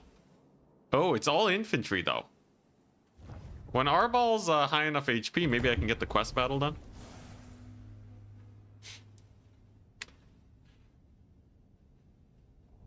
Safe scumming is one thing, not recruiting enemy units is another. The Slanesh one was definitely made a lot easier by having insane speed.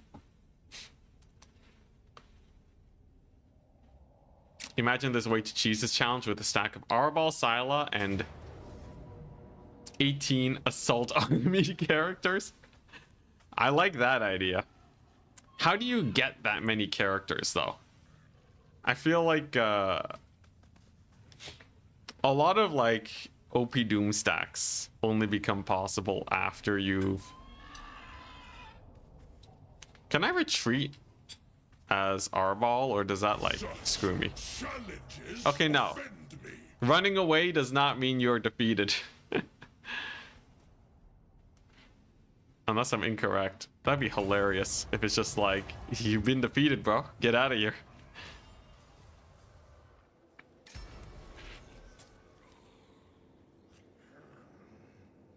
Oh, what? Harry Hammerstorm? Oh, hey, it is. Herald. It's Herald. I am not your. Oh, yeah, look at that healing. And then we just double back. The undefeated remains undefeated. For the skull throne. Your fall is They run in fear of his auto-resolve prowess. Your Archaon's getting wrecked, man. Archaon doesn't stand a chance against this. Beautiful. We killed the Hammerstorm. Burning Monolith, how many? Oh my gosh, dude, that has like nothing, bro. Close victory even. Oh yeah, there's like no garrison. Easy peasy lemon squeezy. Can I occupy it? Oh, that's not Howling Citadel. I'm a fool. I'm a fool. I spent all my skulls on tier 1 settlement. It's fine. I thought this was Howling Citadel. No wonder there was no units there. Let's see here. Post-battle loot, sure. I am an army. Yeah, I want to see if Howling Citadel is tier 5. If I could recruit me some... Thank you, Scylla.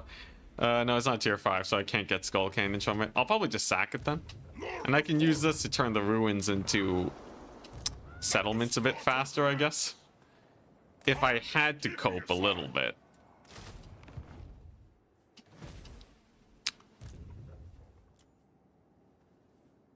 Do I want Wrathmongers? Okay, Slaughter Guard have more melee defense. Slaughter Guard are the better unit. I'm gonna use them purely to hold the line. How's that short victory coming? That is a lot of settlements I gotta deal with, but I think I can kind of speedrun it. You know what? Let's get the short victory condition. I think we can get the short victory condition pretty easily once I group up all these guys and I finish beating up all the random armies that Khorne wants me to fight. Splody Wrathmongers cook here for sure. They don't kill that many dudes though, right? They would need a really big blob. 1 HP Empire is easier than Khalida. Obviously you mean a Khalida only war, right? Oh, I can kite Kholek's army. Oh crap, he's back. It's the dude, it's the menace. Oh no, it's different. Okay, nice. He just has the missile resist. He's not a war shrine dude. We did kill the war shrine guy. Okay, sure, let's try it.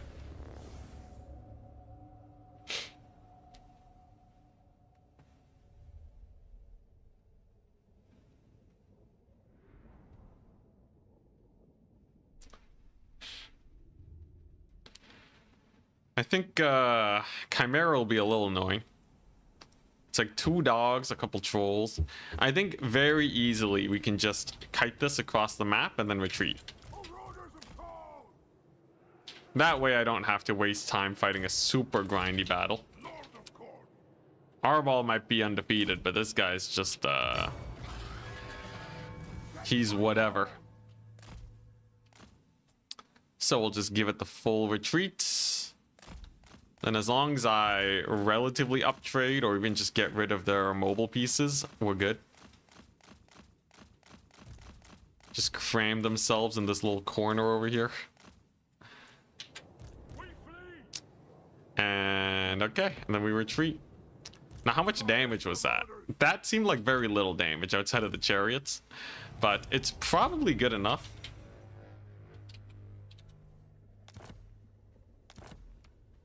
Will you build any skull cannons? I use a skull cannon. It died to a chimera right away. I got the ROR, but I would want to try a skull cannon stack to see how much it can get done.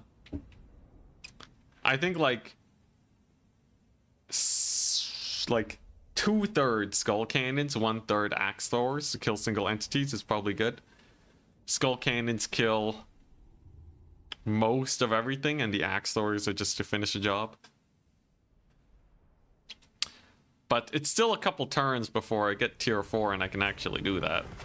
Destroy them later. Okay, Kholek left me alone at least. Oh, there's Chant. He's not in Kholek's army. Okay, good to see. Feel like you need 6 chevrons to hit anything? I think, yes, but aiming in the general direction of them will be good enough. Step forth and conquer.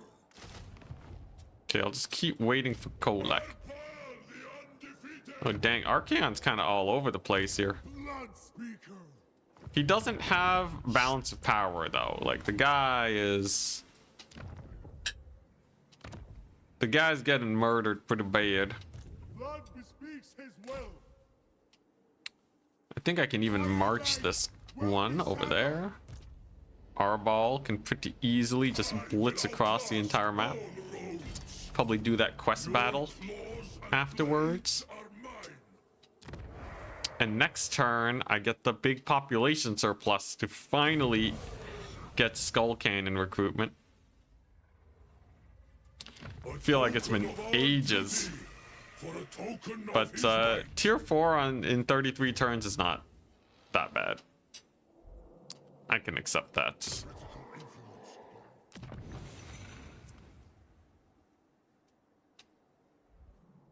How's this? -5 every turn. It's kind of weird I don't have Arbol just teleporting around. Do you have anyone interesting? Valkia is looking a little roughed up. I think Arbol could totally kill Valkia. Anyone else? Oh, not Slim. I'm not fighting the mask, man. I'm done making the rounds with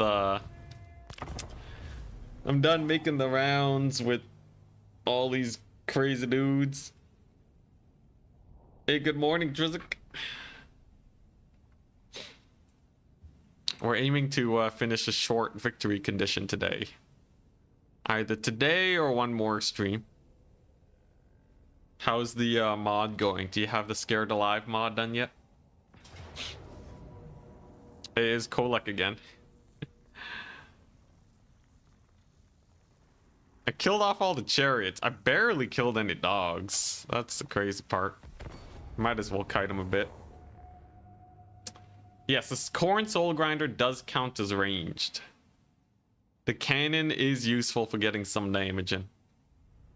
Slanesh is insanely scary. If I had some magic, maybe. Honestly, with magic, this challenge would be so easy with Gelt. If I remember correctly, Gelt is completely busted.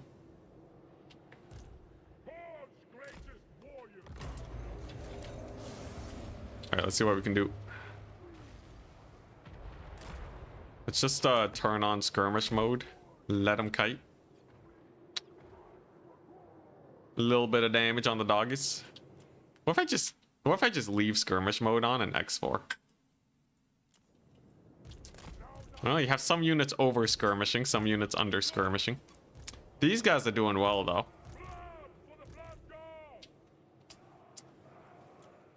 It's not the worst. They're spamming blue fire my way, but we're alive. I don't want to route with this guy yet. Or I don't want to retreat with them. I think this should just kill the dogs. You can see charges do still do a bit of deeps. These ones I should also be able to route, probably. Nice. Very good. Okay, we got the route. It's not great, though. I'm kind of here to do damage. So I'm going to see if we can kill this Chimera over here.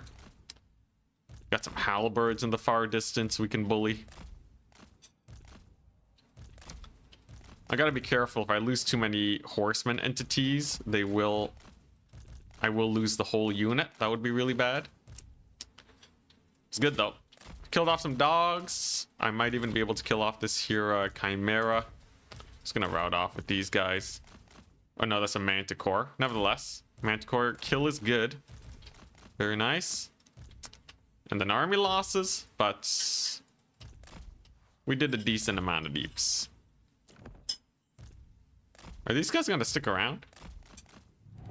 Only a little bit.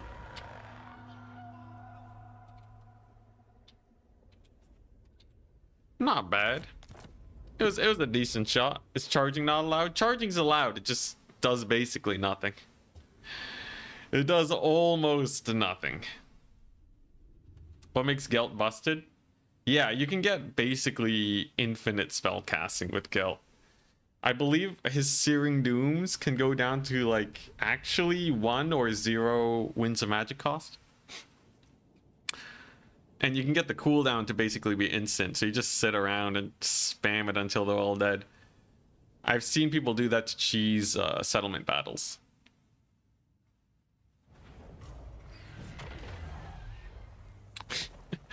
%80 of the time within a sliver of army losses campaign. Oh boy, okay. Kholek out for blood. Can we defeat Kholek like this? Place your bets. What items do I need? I know there's a few items that do like AoE explosions. At least I think it's an item. Either that or it's a blood speaker ability. But those would be nice. Extremely high ward save items would be nice. Just being super tanky. I guess that's kind of what I'm looking for. Alright, here comes the real fight though. So this time around, you can see their mobile forces are significantly diminished. I gotta kill the Chimera, I gotta kill the Horseman, and we gotta kill these dogs. The dogs will never not catch my Horsemen. The Horsemen are... I swear, I need it to become a late game so they stop fielding dogs, man. I swear cavalry feels easier to deal with. Maybe I'm gonna eat my words later, but that's what my impulse says. There we go, we got them routed though. Next we get the caster. No more annoying magic heading our way. Just gotta pull the horseman into the correct position. Ooh, and there's the volley. Nasty. Volleys tend to hit all at once because of how line of sight works. Because when they acquire line of sight, when this guy unembeds himself from a unit of infantry, it tends to give line of sight to all the horsemen at the same time. And that makes their volleys hit very hard when they hit, or completely miss when they miss. There's no real middle ground.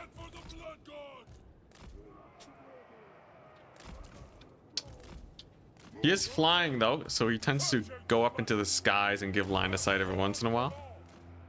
That part's pretty good. I believe he's on a little discus.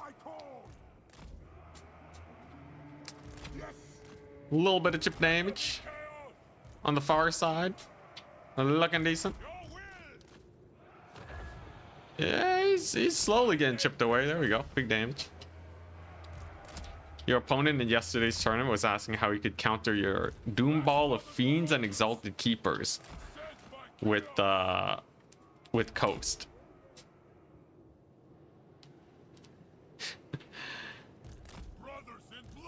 You did know, but said try crabs. Was I off? Let's see here. Keeper of Secrets and Fiends. Honestly, crabs are not bad, especially for a new player, because actually Fiends downtrade crabs really hard. If I remember correctly, Fiends have really good damage, but strangely low melee attack, and actually not very high charge bonus either. So crabs end up just tanking them. With Slaanesh, you actually need very specific counters to beat crabs. And it's not like they can't get it done, but if you're signed up as a new player, I don't think you can expect most of your opponents to know how to play the, you know, how to kill crabs. But yeah, you actually need some of the heavier hitting cavalry to take them out. Keeper of Secrets is a little different though. If you do hit and run with the Keeper of Secrets, the crabs might not be as strong. If the Slaanesh player is good enough, they can just avoid the crabs the entire battle, and then you kind of just have a bunch of wasted money. But you know, at least it makes sure there's a little bit of a game being played and you're not just getting run over. It's a good start. Yeah, it was good advice. I would say it's good advice. I've actually seen a lot of people opt for crabs as a response to Slaanesh. It's not something I personally like because I feel like it's not fully safe at the highest level. But up until you start facing like top 12 players, it'll probably get the job done. So I think Kholek's gonna kill this army. This Chimera is just straight up not dying, man. So they should just make Chimeras bigger. Just increase their hitbox, the ultimate nerf. Honestly, I'm not too beholden to this army. I'm kind of okay with them dying, so I'm just going to X4 through the rest of this. As much as I could maybe win if I really cheesed it. Killing Kholek here doesn't net me that much. Although I will say if I can just get a free Kholek kill, I'll take it. Guy's doing the thing where he's getting way overextended compared to the rest of his army, allowing me to get as many free volleys as I want. It's a half HP Kholek. Yeah, that's what I'm saying. Kholek's way scarier than Archaon. Guy has 80% resistances, just like that Tzeentch guy.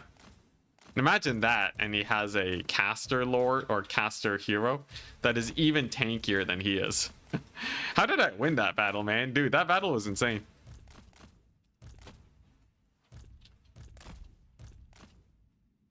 I guess, you know, with a lot of retries, it shows how skewed or how RNG heavy the horsemen are. If they can potentially, you know, double or triple their overall damage output just by positioning them right. Why can't I update to 7.2.2? No idea.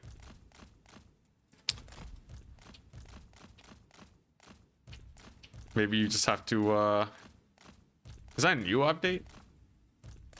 See, you don't usually update at this time. I do remember seeing something. I don't know. When did 7.2.2 come out? So I think Kholek's gonna route this, but yeah, it was good damage.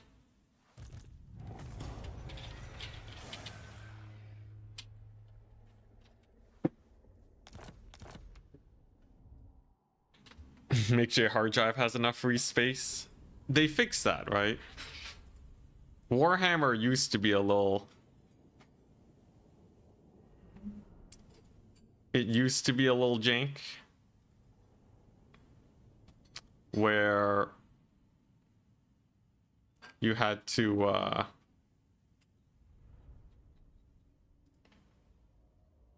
yeah, it's a little jank where it basically needed to download and store 2 versions of the game to get an update out. That was pretty painful.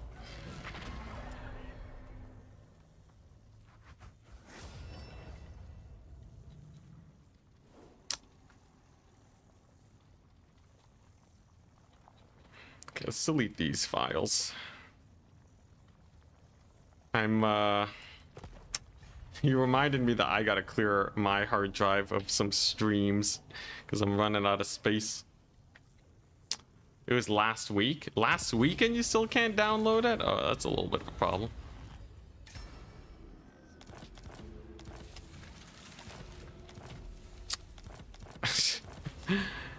I don't know if it's worth it to say the negative traits that your guys get when they're just straight up dead. Pyrrhic victory. You know what? I'll just take it. Sack it for 20,000 gold. Or all the skulls in the world. We got Archaon skull pile. Hell yeah. He's rapidly running out of settlements. Should hurt his recruiting at least. Okay, this... I don't know why the auto-resolve hates this. Is it a settlement battle? Did I accidentally load into a settlement battle? No, the auto-resolve just hates me. Okay. It's just me or these axe throwers just plain bad. Oh, we discovered that on day one. They don't seem to do any damage and are slow. Yeah, they are tired. In Arbal's army because of his thingamabob effect to get more Khorne's favor. But yeah, no, these Axors are absolutely atrocious. One of the worst skirmish units in the game, actually. They're only useful because they are the only skirmish unit I have. And they can do a lot of damage when they do hit, but the targets need to essentially not be moving. It's pretty bad. Look at that. Look at these dogs. They're just gaining on them like crazy. It's okay, though. We're making it work.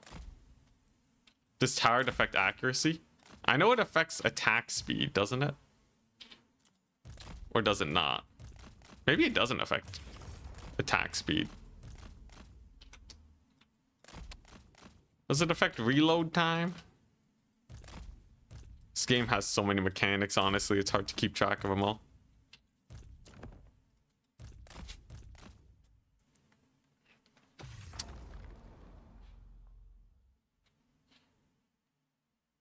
The undead part is removed to remove the crumbling a bit more. Since crumbling is actually an ability that hides in the attribute undead. Oh, okay. So yeah, if my units are alive, they won't crumble at least. Yeah, that'd be pretty funny though if they crumble and rout. Just give everyone Harry's ability to remove undead and give it infinite range.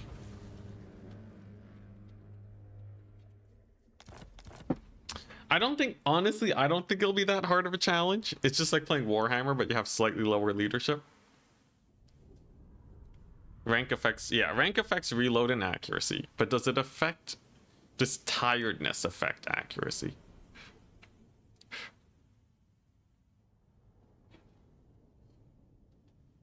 Rank, by the way, is why people chevron the Outriders. It makes them just accurate enough to get a lot more damage because they're actually landing their shots. There were a few tests, and it is actually a DPS increase for the gold you put in, but it really depends if you actually want a more expensive Outrider. You gotta remember, when they cost more, it means that it's a blue scribes. When they cost more, it means the enemy can also get more value on your Outriders. Oh, this is really good. Speed 15% for the whole army. Dang. Pretty solid. Okay, so I have lightning strike.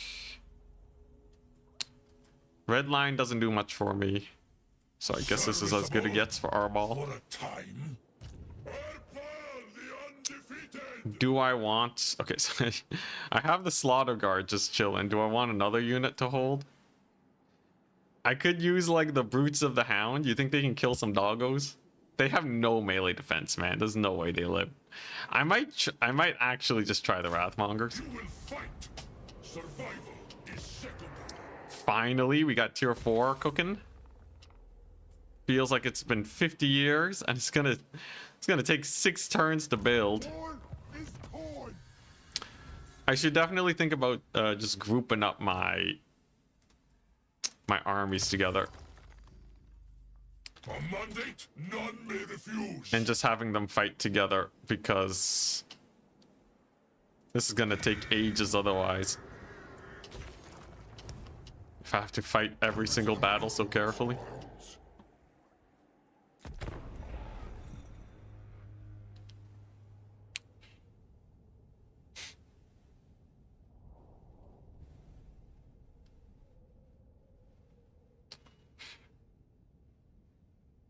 When you tried it, you didn't notice the damage increase per volley for Outriders.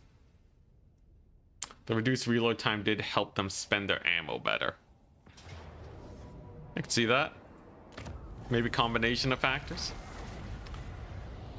Stopped playing campaign like a month ago, expecting soonish date for more content and patch.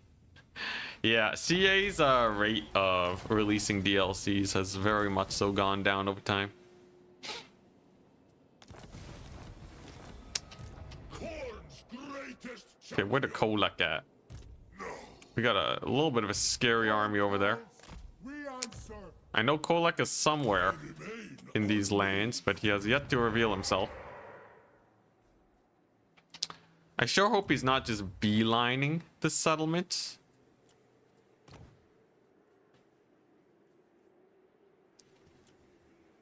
Ah, leadership reducer. But yeah, if he's just beelining this settlement, we're gonna need some defenses for it.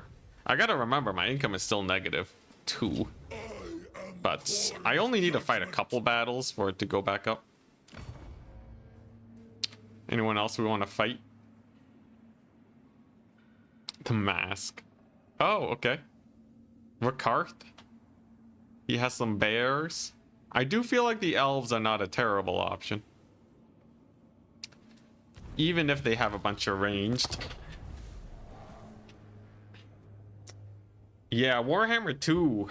I feel like 3 DLCs a month was like solid.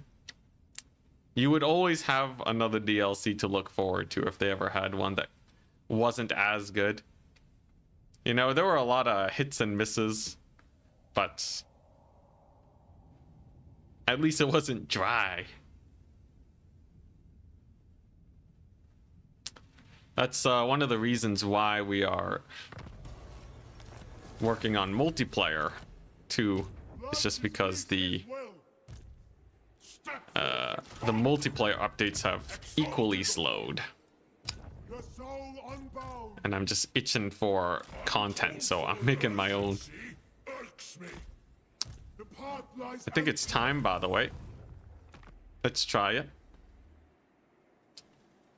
Skulls gained from kills. It's not a great weapon, but the quest battle should be a pretty good payday.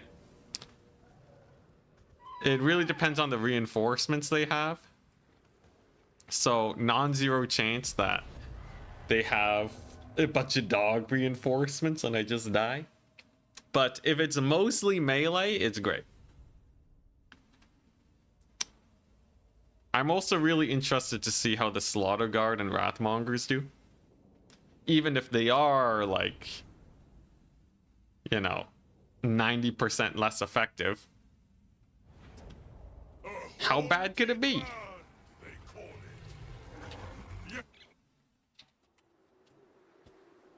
Cool map. Would this make a good domination map? I feel like this is the map that C would use for domination, like, way back in the day. This map is huge. How many reinforcements are coming? Defeat the vampire counts.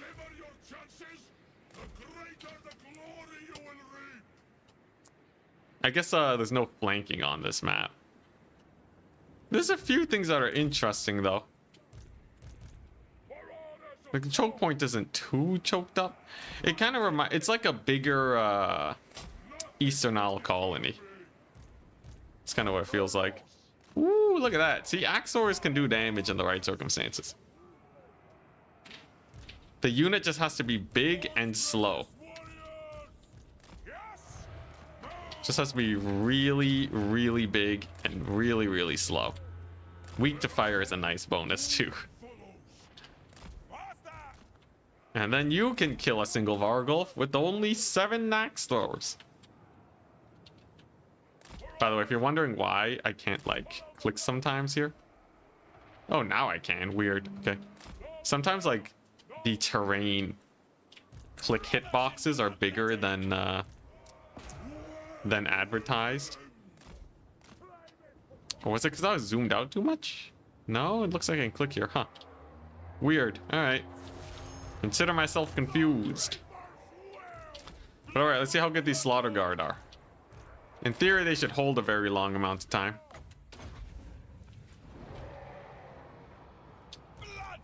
And that means my Axor should be able to just have a field day here.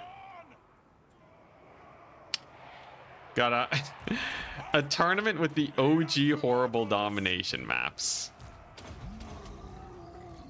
It would certainly change the playstyles. A lot of my mobility builds would just not work anymore. I think we would see a very big man-tide meta. Like when mobility doesn't work, man-tide falls in so quickly.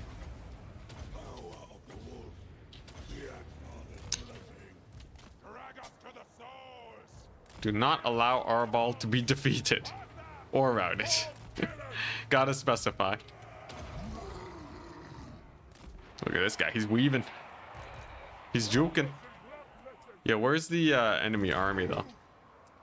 Gotta be here somewhere. Do they still have a mortis? I think I killed the mortis.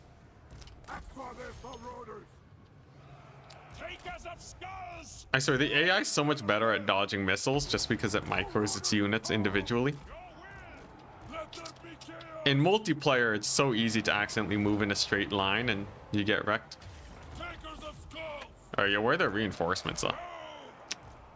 There's gotta be some reinforcements. Wrathmongers, by the way, let's look at their damage. Wrathmongers have done a pretty solid amount of damage, honestly. Slaughter Guard have 3,000 damage. So they've killed about a third of a zombie. That is not extremely impressive, but let's look at the damage of these guys. Also similar. Undead crawl out of the river depths. Okay. Oh, there they are. There they are. Oh, jeez. We got a couple zombies, boys. Is that it? Yeah, how much is Scylla gone, though? Yo, Scylla with the 10k. And Fingrim crushing it. What is that? It's a rotting Leviathan. We got some vampire coast action. Okay, now it's cooking. Now it's actually a little scary. I think we'll still be fine, though. If there's one thing the axe throwers were made to kill, it's rotting Leviathans for sure. And you know what? The Wrathmongers are holding a really long time. I actually quite like this little squad. Immune to flanking and 51 melee defense. Turns out that is enough to just sit around and face tank a surround of undead. And it's distracting so much of the... everything here. Let me get those zombies dead. Nice, turn something into spawn here. There we go. Just want to use the ability. I will say the surprise undead summons doesn't actually do much in this situation when you have max mobility. The developers probably expected, you know, you'd be getting flanked like crazy here. With chariot collision damage bypass a melee defense. From what we've seen, collision damage is greatly reduced when they have melee defense. It seems like there probably is some sort of factor that makes charges do less. Now, they don't do nothing. That's why we're still able to charge dogs and get some work in. But it does a lot less damage. We're talking like... maybe it does a quarter or a third of the damage it would usually do. So something is going on. Wrathmonger's still living, by the way. Slaughter Guard chilling. Khorne's greatest warriors. Yeah, zombie, I think zombie HP to gold is... that's one of the most efficient, or that's one of the least efficient damage to gold you can possibly get.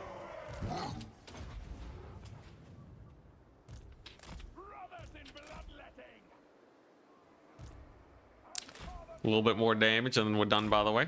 Just gotta kill off this Banshee. Slaughter Guard. If they live, it's great. If they die, it's fine. I can basically keep recruiting melee infantry into Arbal's army to sacrifice, because they're really just there to stop a little bit of mobility so that we can win the fight more decisively.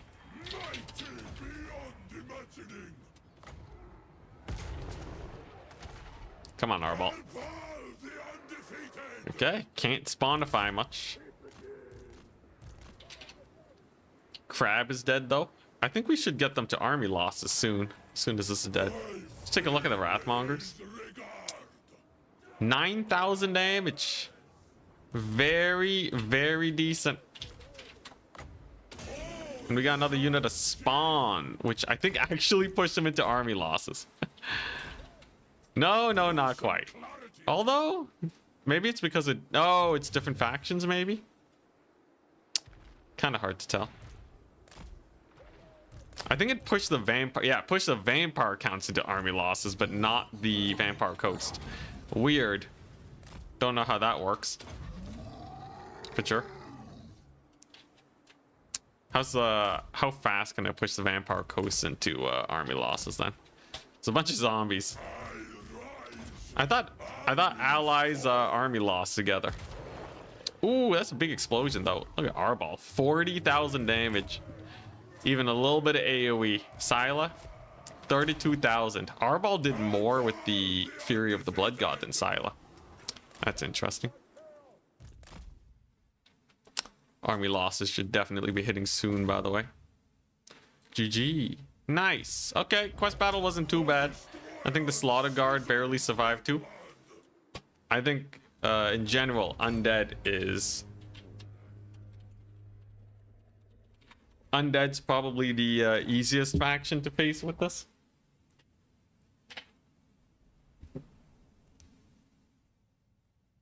How hard does the Scylla engine cook? Yeah, about 32,000 damage to Arbal's 40,000.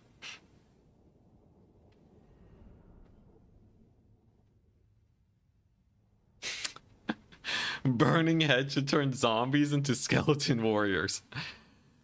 Yeah, I guess that does check out. Sure, why not? Zombies are just undercooked skeletons. Oh my goodness.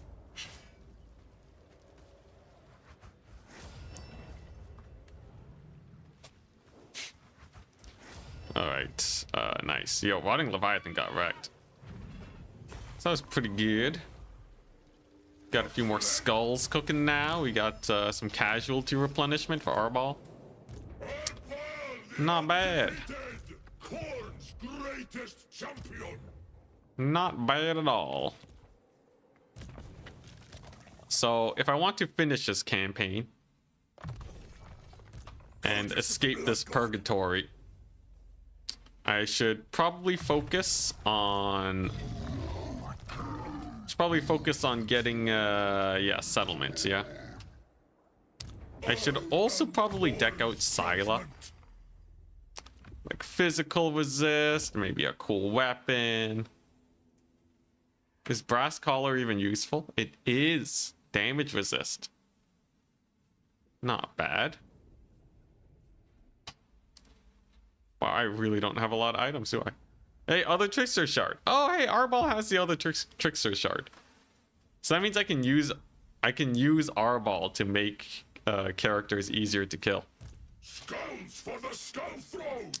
Should also have the talisman of preservation and perfect vigor. 15 ward save or some extra barrier. Yeah, I'll keep the plate. Okay, not bad. 4 more turns until skull cannons, people. The end is nigh. I'm almost about to get my late game doom stack. We speak in terms we can both understand. Click the thing to hide use magic items. Sometimes I want to steal from other characters though, because like a really good item might just end up on some rando. Although honestly I didn't know the button existed, but I'm gonna justify it anyways.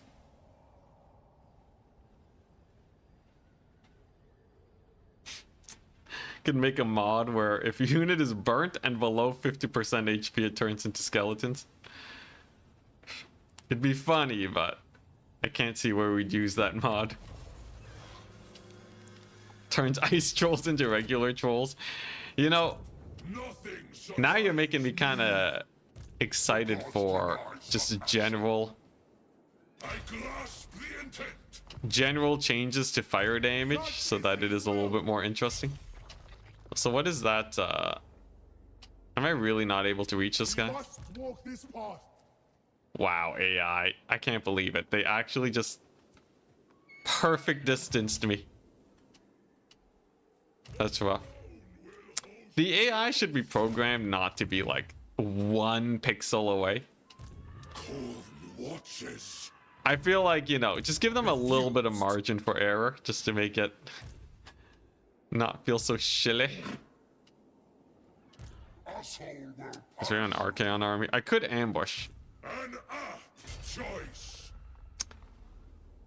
Ambush in these ruins. Success chance, success chance is a little low here, even though there are trees. What a ripoff. Okay. Well, I gotta take care of these guys one way or another. So I guess we're just going for it. Kholek appears to have retreated, so I don't have to worry about him that much. We still have a lot of Khorne's favor. Okay, 3 more turns. 3 more turns. Yeah, AI march stancing shenanigans are very annoying. I wonder how you would implement a system to like catch armies. Maybe something where like, I feel like if you could attack in march stance, but your army starts exhausted, would be a nice way of doing it. I shall unsheath. That seems like it wouldn't be too bad, right? Just have a little bit more of a trade-off. It's like stim pack, kind of, for like, for Marines.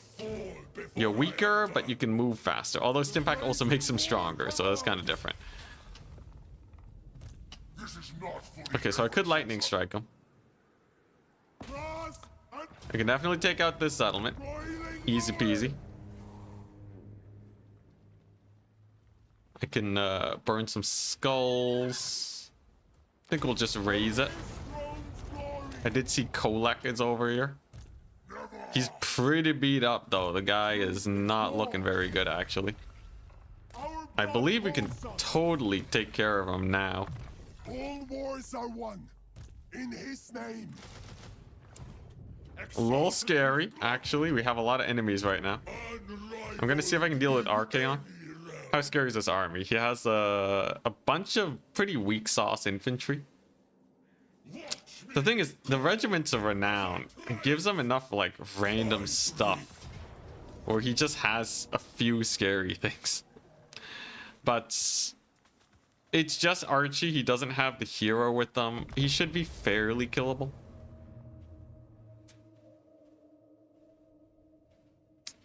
the AI would just stand outside of marching range instead. That's a lot more difficult to do with the terrain. And even if they do stay out of marching range, it means that if the AI wants to say like snipe your settlement or something, they're going to be much further away. So the only way for them to do that is to attack while severely weakened, which would also be a good thing.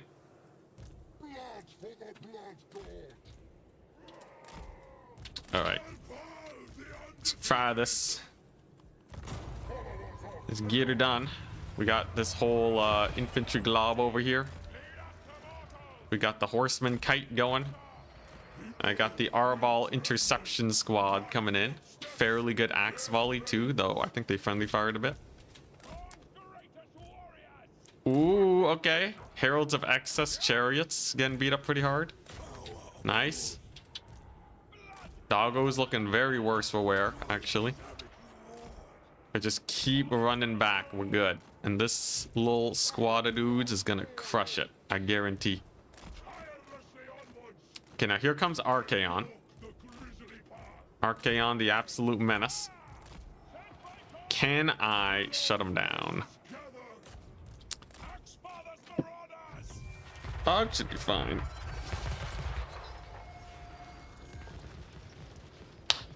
Whoa. Thought I got notifications. But yeah, dog should be fine. Archaon, if I debuff him maybe. But primarily we want to shoot him to death just like last time. So I'm just gonna post up all the horsemen like this. Gonna use yeah, I don't have that much. I think we just shoot him. I think we just go for it. How tanky can the guy be? Have to be a little careful about some friendly fire.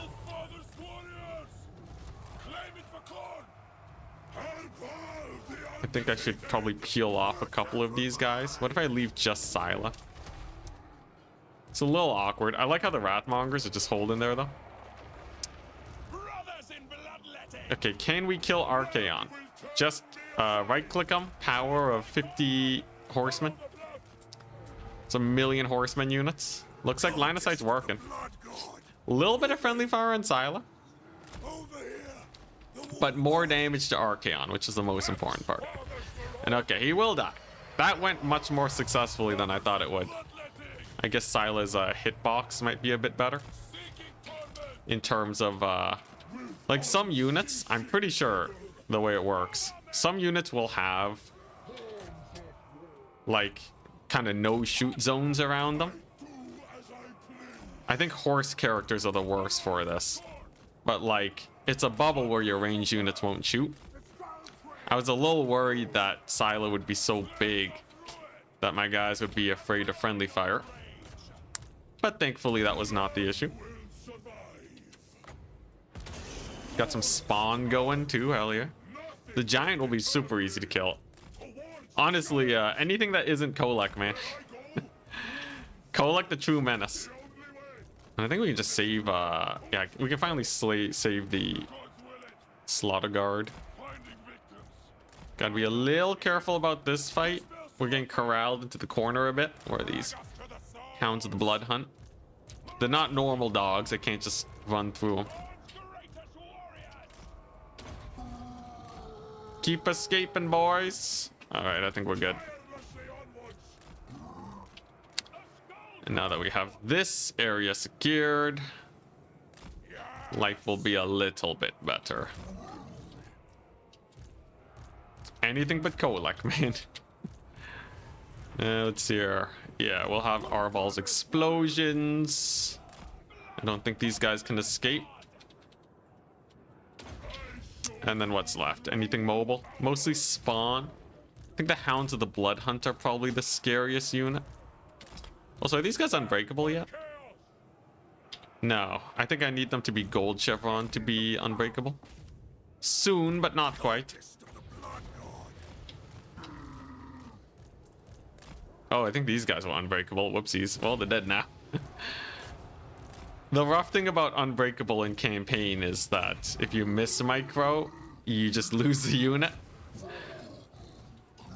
Obviously a skill issue, but still, it makes an impact. Even with 10,000 hours in the game. Having an enemy with 150 movement range is annoying. What if you just make it so the AI doesn't make use of it that much, you know?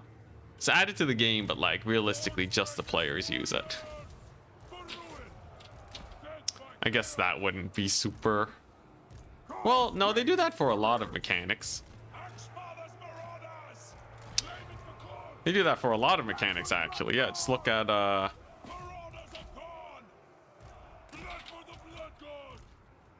think some Skaven Lords. I know Snicketch doesn't just delete factions, right? Or does he just not delete the player? I'm not entirely sure.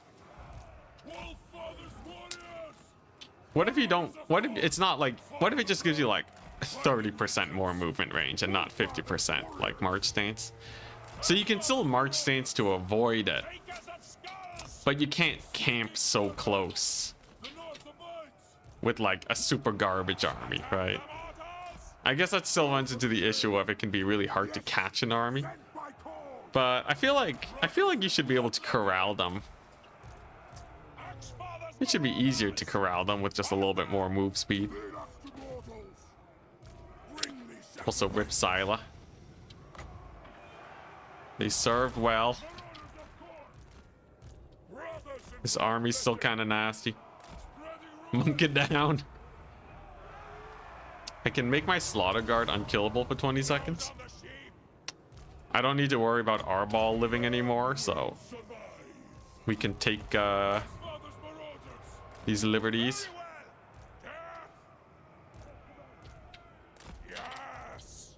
Very nice. I'm sure that saved a little bit of damage on the Slaughter Guard. It's too bad Khorne doesn't have like an Iron Breaker unit with just infinity melee defense. I'm pretty sure in campaign you can get Iron Breakers to at least like Norgrimlings. Can you get them to 100 melee defense? Definitely the AI would have them at like the 100 value, but the player, you would need some buffs. Maybe some sick runes. You can just chuck it on them.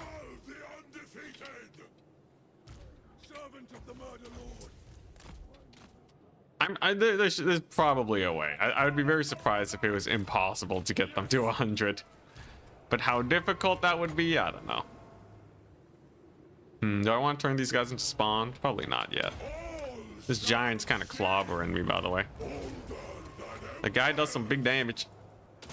Hell yeah, we got the horsemen out of the way. That means no more leadership. Very important for this situation.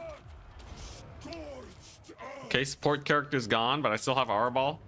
Yo, Arbal got that 86 melee defense, man. He's almost as tanky as, yeah, that's almost as tanky as 500 melee defense. Because at some point it just stops having an effect. Not bad. Goodbye, Slaughter Guard, though. But yeah, Arbal's actually almost at the point where he can have an even fight versus an enemy lord. Oh boy, that's kind of nasty. I can totally stack up his melee defense and his ward save though. And Arbal would actually be able to fight enemy lords with 500 melee defense. Not all enemy lords, like Archaon's still pretty nasty. But like, as you can see, he's not dying to the giant. And that's just because his melee defense is so high that the giant's not really hitting him much either. Guy has 59 yeah. Yeah, Arbal can actually reasonably tank it. Now his melee defense is a bit lower though. Was I looking at the wrong guy? Someone had really high melee defense. Was it an ability or something? Oh, never mind. I miscalculated. It needs to be a little higher if I want to level the playing field. Just a smidge. Enemy spawn actually put in work this game. Yeah, they're kind of annoying. Unlike trolls, they don't have the fire weakness.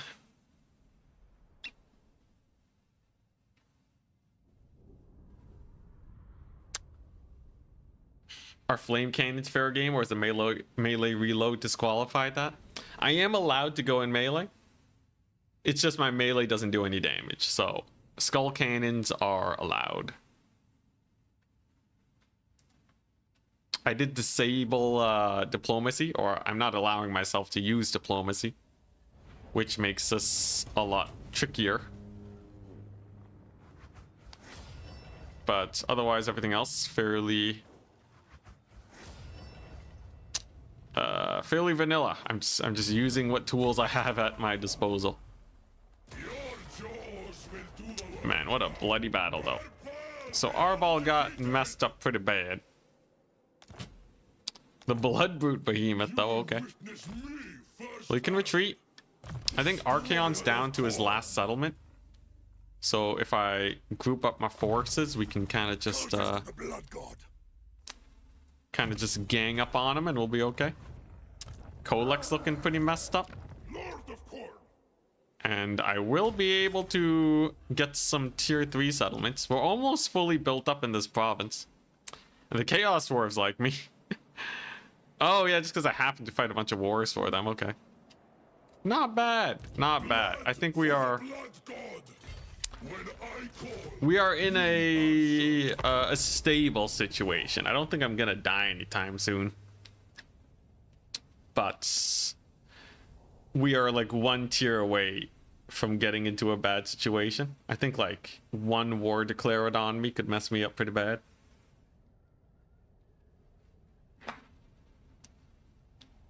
We learned in the 5-hour Kholek fight about spawn doubling their speed during charges. Yeah, that was a surprise. Amazed Astrogoth is still alive. Maybe it's the melee defense. Laborers would be benefiting from that a lot, right? Hey, what happened to Kholek? Ugh. He's coming for me. Kholek's out for some blood, so I'm just gonna recruit some dudes. Interesting predicament we've been placed in. Okay, so I have some ideas. We go here with this guy.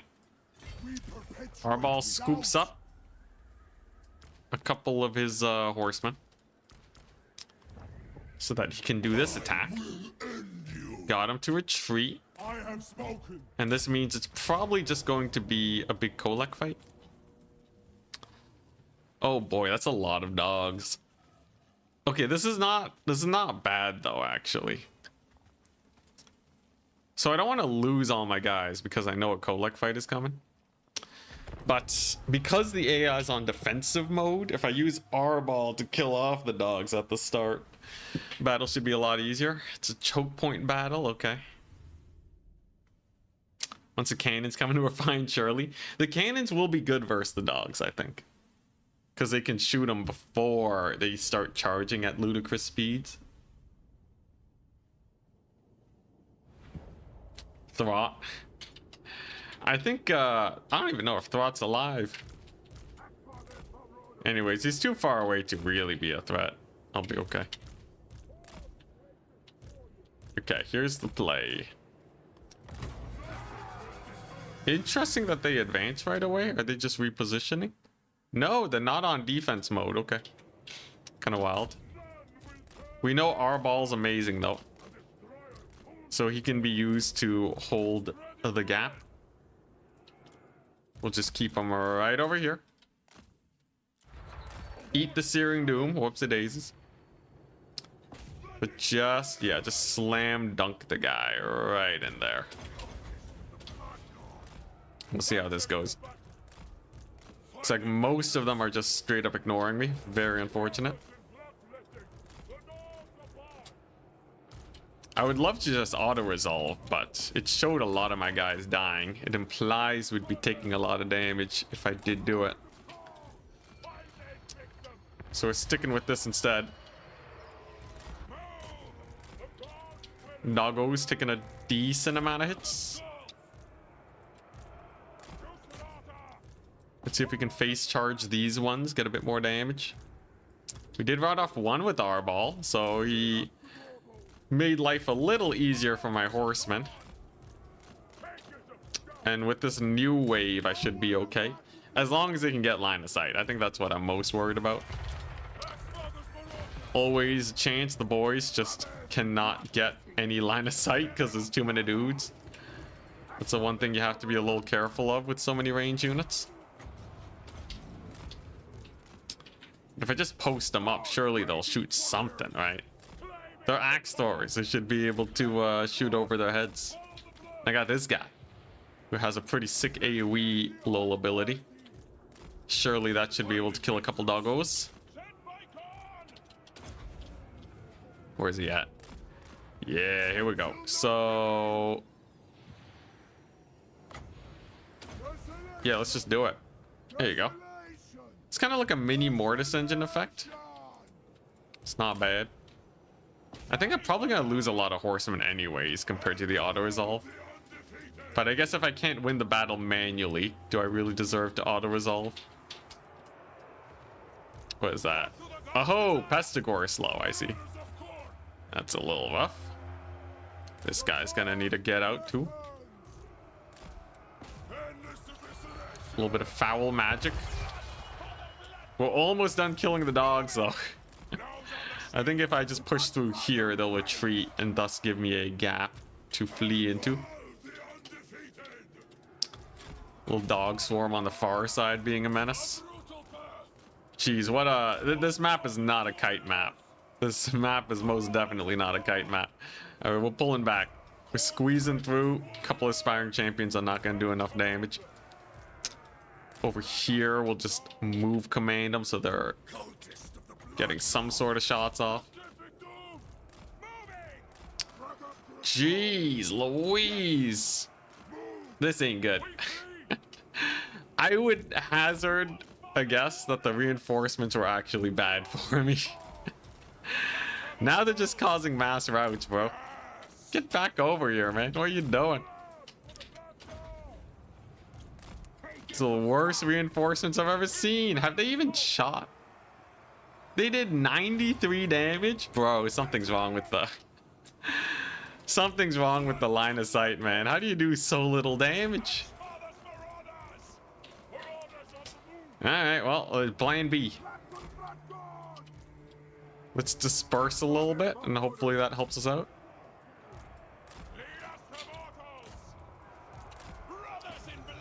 There you go, feeling good. Our ball's doing fine. Oh my goodness. Bro, what a devastating route. That went so badly. Alright. Just a couple more turns to cannons, right? Alternatively, our ball actually just solos. Do I have space here? I have decent space, okay. Let's get that explosion going. Make me some room for the horsemen to run away into. They should be able to get a little bit of work done here. Ammunition is being used, you can see.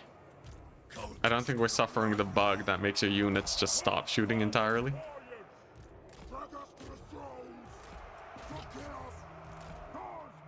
And our ball... ooh, can I spawn them? Almost, but not quite. Oh my gosh, so much death. The moment the horsemen get gold chevrons, just get wrecked. Maybe I should just auto-resolve this one. Either that or I would vanguard from this side instead to give me some more room to work with. Still can't spawn them, dang. Okay, I have a good amount of space now though. What's left? A couple spawn, couple dogs. It's okay. I'm a little worried about the Lord living. Our ball's finally freed up though. He can keep routing dogs. These ones are gone. We're almost past the phase of their mobility. Mobility's almost done for.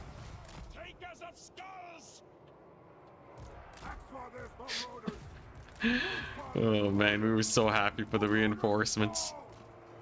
Oh, what is that? Throwing axes. Oh, they're just out of ammo.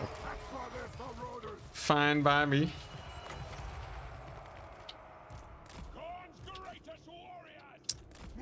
You think is it safe enough to retreat with this guy? Just get him off the battlefield so he doesn't die. He does have 10 levels to his name. It would be a shame for him to die. Man, this is really making me miss the Slaughter Guard, by the way. Slaughter Guard could have held this so well. I do actually think having 2 units of durable infantry will be good. Once, are Ratmongers tier 5 or tier 4?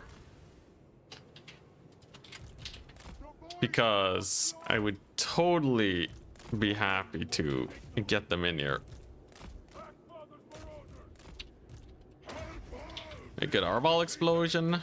Was that just some spawn? We did manage to finally escape along this way. Very nice.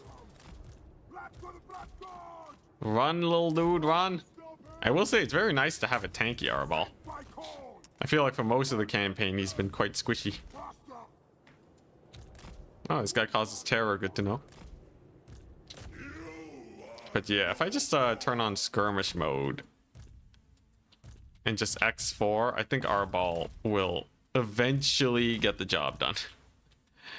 Which tells me if I can get Sword of Cain on this guy, that's probably my true late game stack.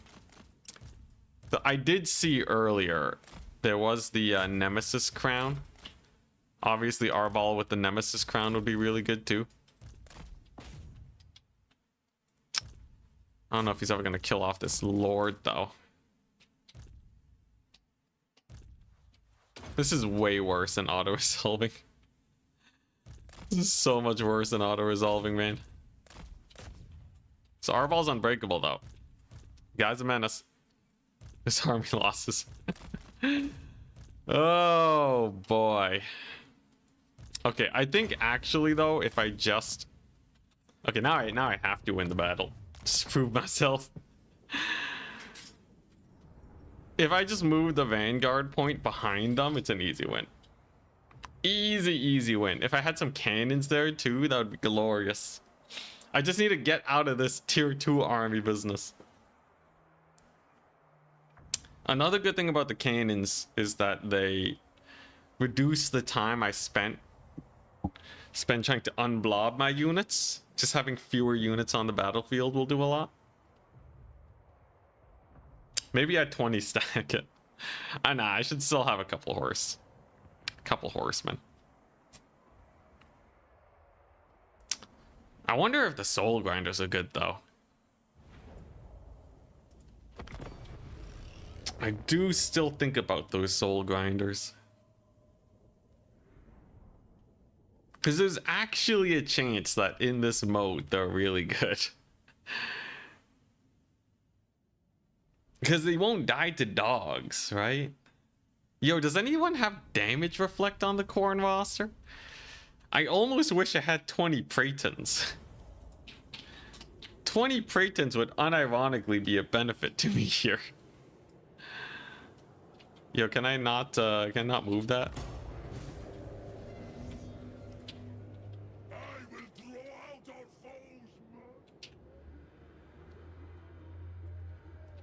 Oh my goodness. All right, well, maybe I can spawn them there. Oh, this is terrible. This is terrible.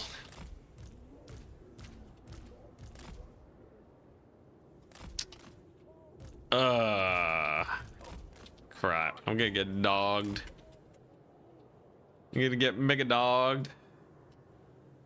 Oh no. Okay. You can't... I guess it makes sense. Because it's kind of like a river battle. You know what? If I just go hard on this far side, is not the worst. Maybe if I start pre-splitting my dudes, give myself a little bit more space to work with. Arball with the dogged distraction strats. Good.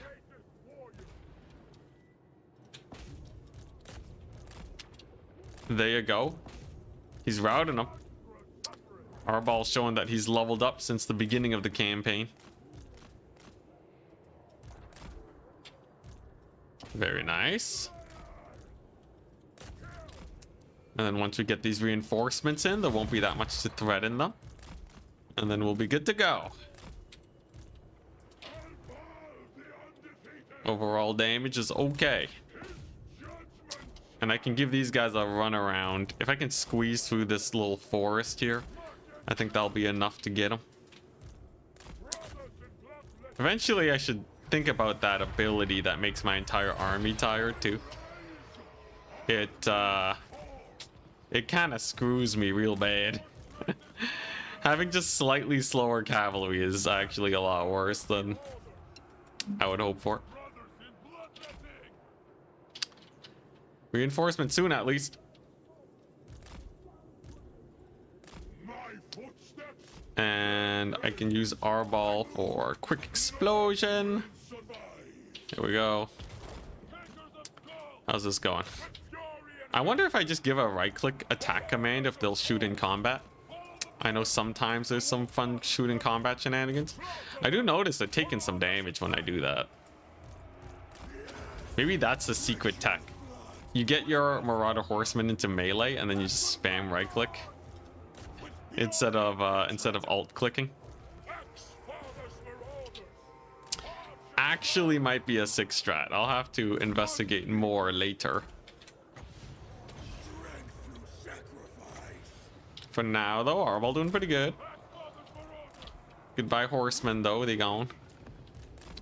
But now, this time, this wave of horsemen's in a much better position to actually land hits on these guys. And instead of being overly blobbed, we kind of already have a nice little crescent surround here. At least that's the idea. Most of the dogs are dead, though. I should be okay. Can you ally with Norse Gorazine to get some range units? To make this different from the Slanesh challenge, I implemented a self-imposed rule that I have to just decline every single diplomacy that's offered. And I'm not allowed to offer diplomacy. So basically a no diplomacy run. Basically no diplomacy. Because I am pretty sure most challenges that only affect combat, I'm pretty sure you can just win purely off of campaign shenanigans. There are some very extreme cheeses you can whip out. I would not be surprised if it has already been done, actually. Someone beating a Warhammer campaign without doing anything but just sitting there and doing diplomacy strats. There has to be a faction out there that is able to do that quite easily.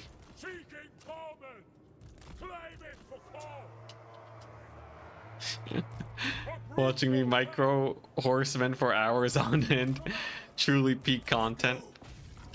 I was hoping that I would get access to more units that would be good here, like chariots or something. Or maybe being able to mix in infantry a little sooner, or getting the skull cannons a bit sooner. It is unfortunate that it's just been horsemen, but at least once I edit the video down, we can get all the exciting and interesting thoughts on the matter. Alright, these guys are so whittled down, though. They ain't got nothing left. They done for me. What happens if you just enable skirmish mode? Maybe the horsemen start doing really weird things. Look at this guy. So if I turn on skirmish mode, what are they gonna do? They run away. And I'd say about like most of the time it's not too bad. Let me see if I can. There's some weird stuff sometimes, though. In this case, yeah, you can see they kind of had a weird like turnaround a bit there. Basically what I'm trying to show is sometimes skirmish mode is really indecisive on the direction it wants to run, and you end up having a unit that doesn't run away properly. The moment you look at it, that's when it works basically perfectly. But yeah, it can be a little awkward. And if my units don't retreat properly, then we kind of get screwed. There's some weird situations like this too, where skirmish mode is just parking them in the corner. And then if they get into melee, they just fight it, which is not what we want. So you usually turn it off so you can actually just move them the direction you want them to move. It works just a little bit better as long as you're microing. Skirmish mode is often better than nothing, but something is often better than skirmish mode. So it's up to you to find a neat balance. For me, playing multiplayer, I've habitized just never using it. But for campaign with this many skirmishers, yeah, I should probably be using it more. I can micro probably 10 horsemen better than skirmish mode if I'm at max capacity on a good day.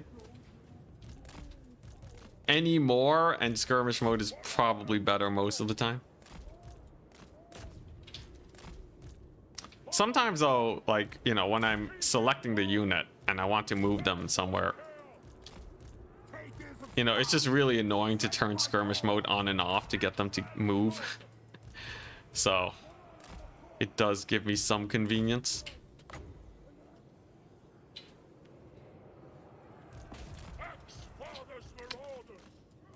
Question is though, can I get this lord killed? Does he have fire resistance or something? He's not even that tanky. The guy's just not getting hit by missiles. I will say those discs are pretty small in terms of single entities. And when this guy's constantly charging into melee, that's going to cause some issues. I should just be able to X4 through this though. I'm pretty sure if I just X4, just grab all of these guys, just charge them in, I'm pretty sure we get the job done. So this is X4 skirmish mode. As you can see, it's working well enough. Come on, just army loss. Okay, this is actually a weirdly long army loss. I don't know why it's taking so long. Surely this explosion does it? Really? Yo, where the balance of power at, man? Are my horsemen are not that bad in balance of power. It's still going. That's wild. I can't believe it. But this guy's kind of dying too. It's still going. Okay, that was really weird. Against two armies worth of decent ammo horsemen. Army losses did not want to activate there. Okay, kill this guy. Dude, he's so tanky. There we go. Great success. Greatest success. Do they have an unbreakable unit? No. No, it just the game very much so valued, I guess, their lord, maybe? I don't know about any instances where balance of power is given to a single lord that much, though. It could be his oh, it's the aspiring champions. And maybe I didn't hit the threshold of damage because everything else is so cheap. I think you need to have 2.6% larger army than theirs. And they need to lose like 2/3 of their starting army. And the aspiring champions plus the lord actually do make up like most of this army's value. And good to know. Okay, good stuff though. Lots of murdering. We got Kholek.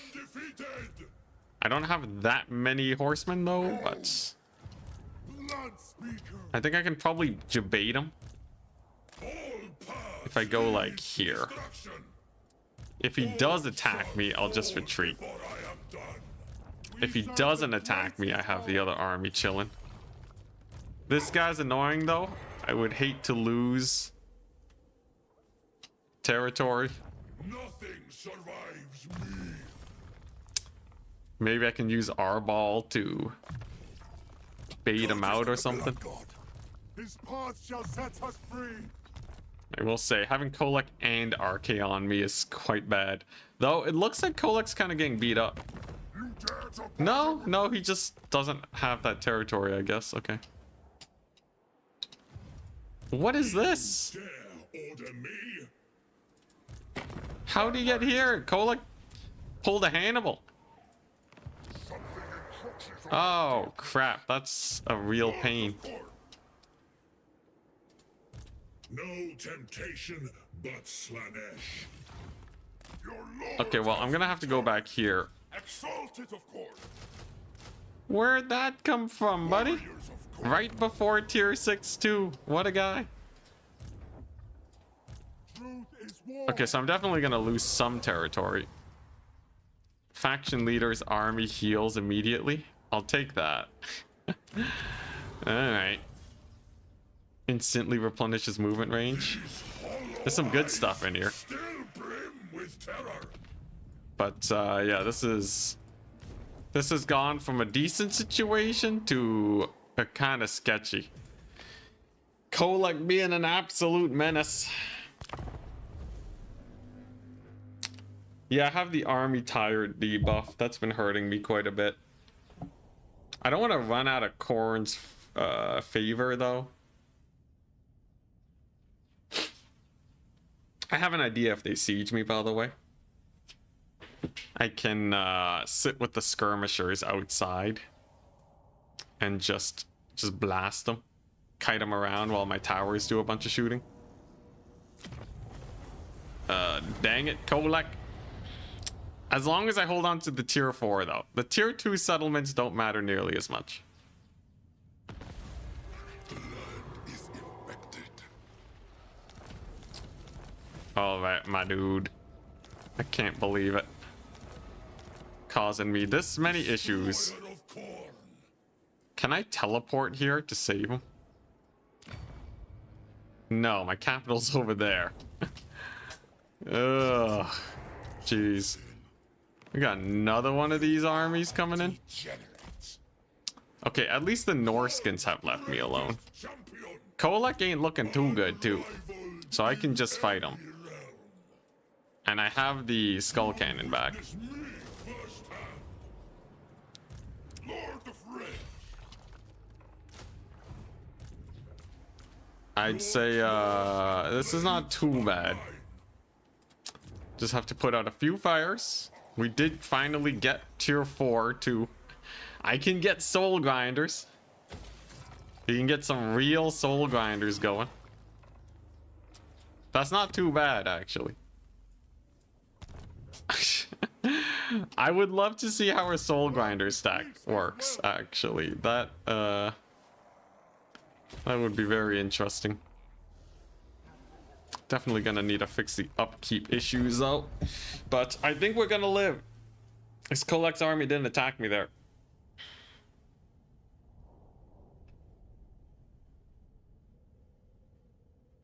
Come on, cannons. Come on, cannons, save me.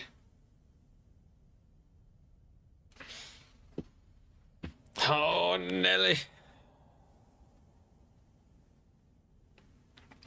Soul grinder cooks if you can get it to hit. Like it's range attacks, right? Kholek, global recruiting. Or no, Warriors of Chaos have a thing where they can recruit locally, right? Only one dog though. And this army did leave me alone at the end of the day. So we can go over here and bully Kholek. He runs. Cowardice. Absolute cowardice from Kholek. And that shall be enough. We lose one berserker for it. I will just auto-resolve this one. For the blood god.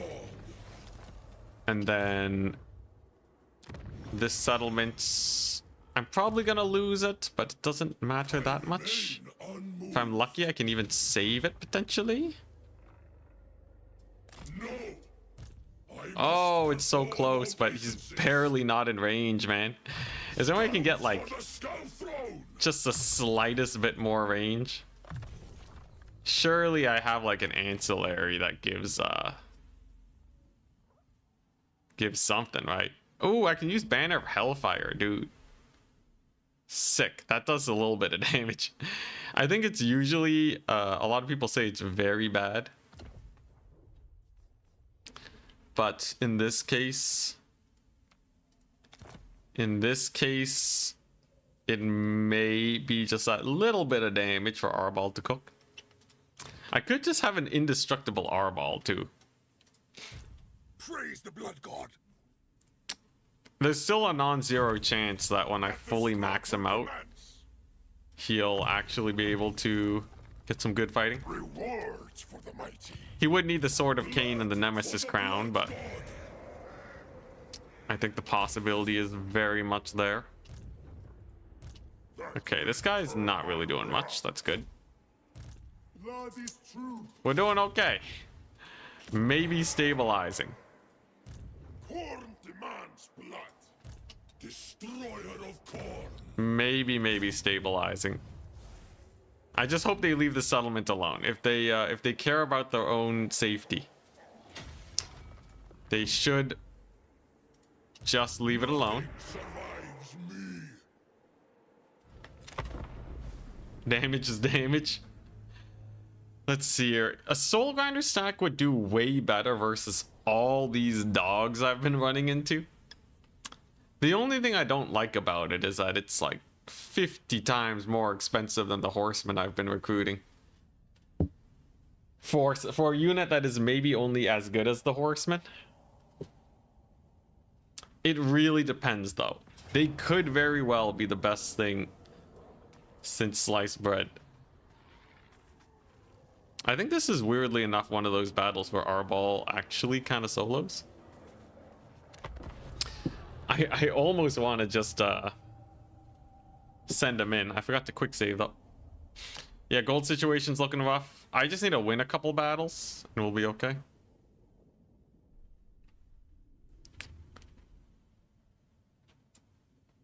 If I hide my horsemen and rush in with Arball, you think we got it? He does have perfect vigor.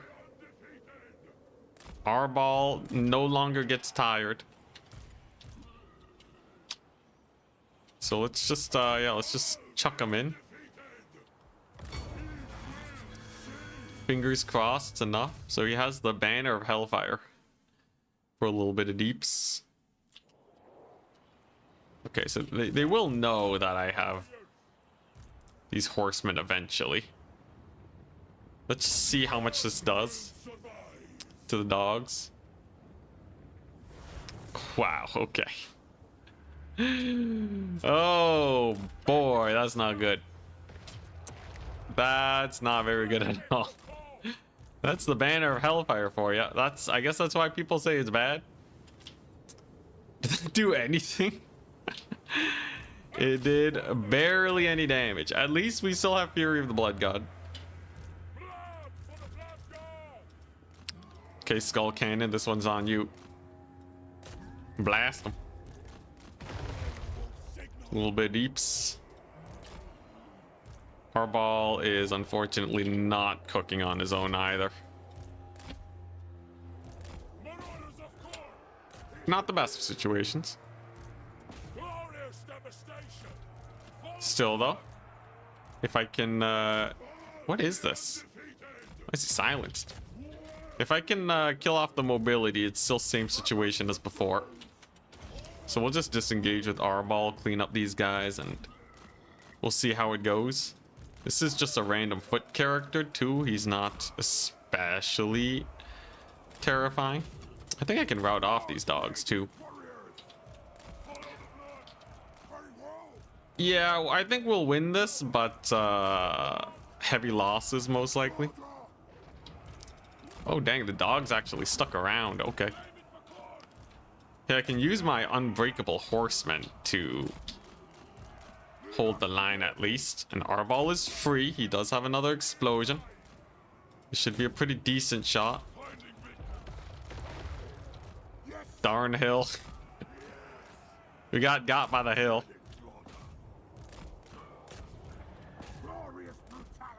I lose this battle, I was in March stance, right? My whole army's gone. Oh my goodness. We crave devastation. I go.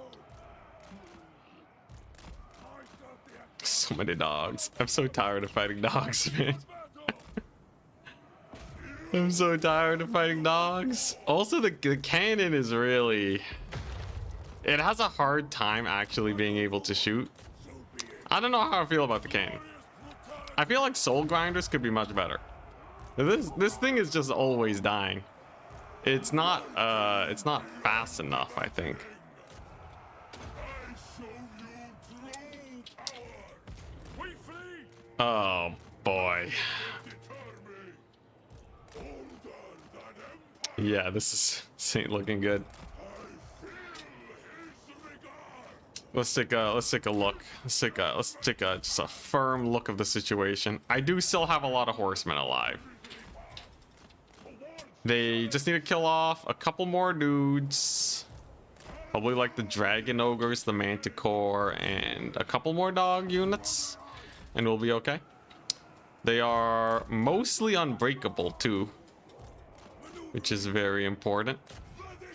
And Arval can pop the dragon ogres with his spawnify ability. Not impossible, not impossible. He signals. I obey. I might just try to win this battle and call it a day. Blood god. Hey, got a route on these guys too. Okay. I move. Ooh, okay. Dragon ogres hurt though. Dragon ogres hurt a lot. I definitely want to turn them into spawn. We'll use this garbage ability. I don't know how it does so little damage. Come on. Become the spawn with you. Yes. Okay, huge. That's actually kind of amazing. Follow the blood. I must say, unbreakable horsemen feel really good. We smell slaughter. So be it. Very nice. Arbal does manage the escape. And this will let us go into a late game. Ammunition is super high too, mind you. I actually don't know why it's so high. These guys should be chucking axes like crazy. Spreading slaughter. Probably just left them in melee for too long. But we're looking at a unit of trolls. Basically dead manticore, a spawn, and a horseman. The lord I'm actually less worried about. Because they're just a caster lord. There's a good chance Arbal can actually just kill him. Spreading ruin. Gotta make sure I chase off these dogs. Faster. Takers of skulls. How are the horsemen doing?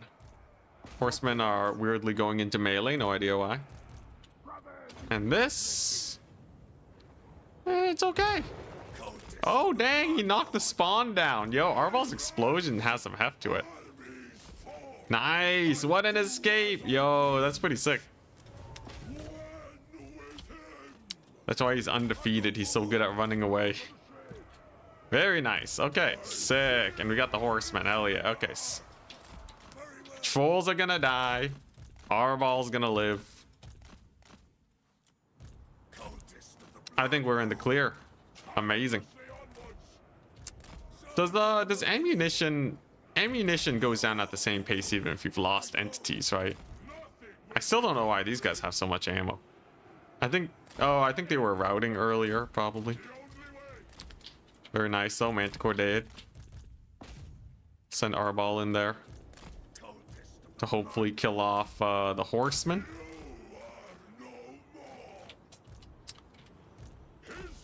Hey Trizik, hello.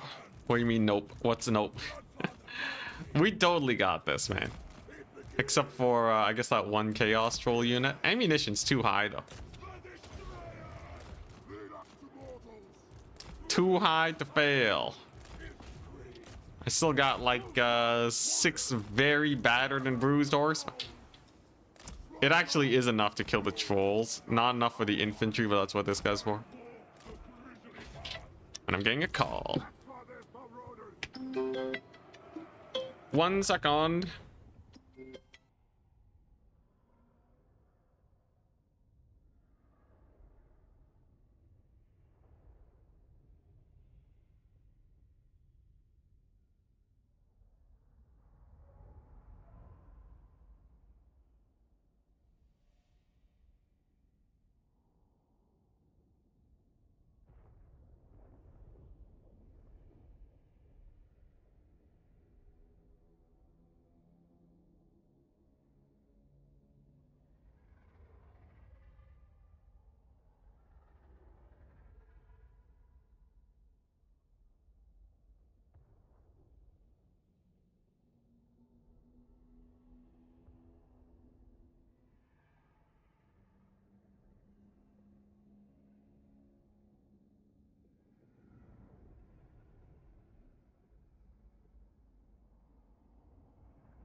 Okay, we're back.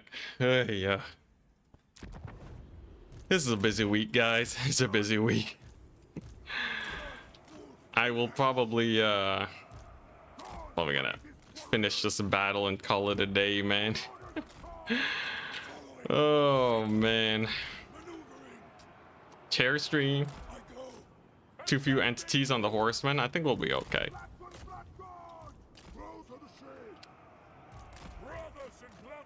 Oh my goodness. I gotta make sure I don't accidentally burn myself out. Easiest mistake to make as a YouTuber.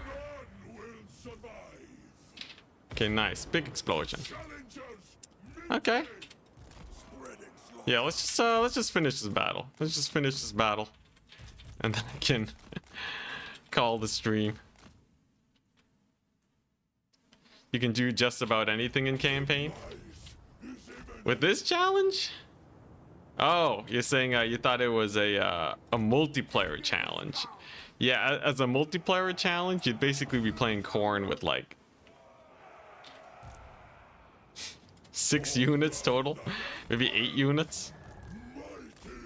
That would definitely be impossible. Winning a tournament under those circumstances. This should be good. So the idea is simple. We got the trolls to route off on a discount.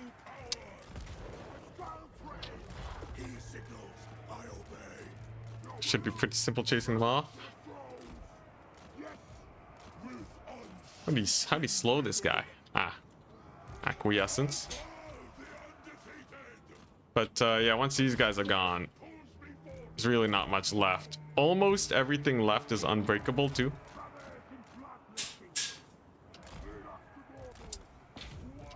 So they shouldn't be too bad. Very nice. Horsemen are done for. Then we kill off these trolls.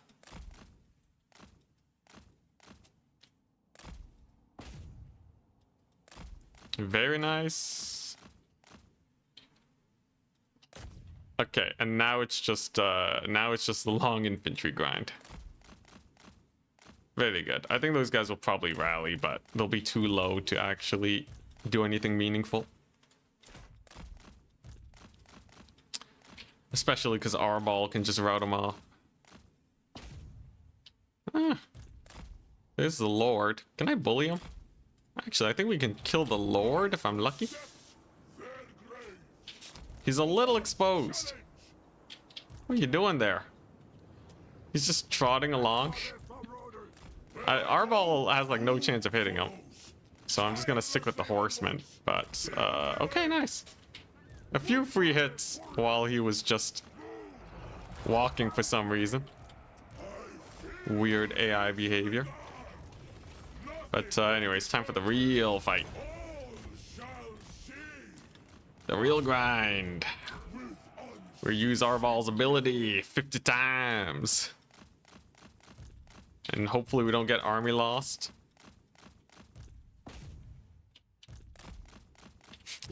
8% is 8%, yeah.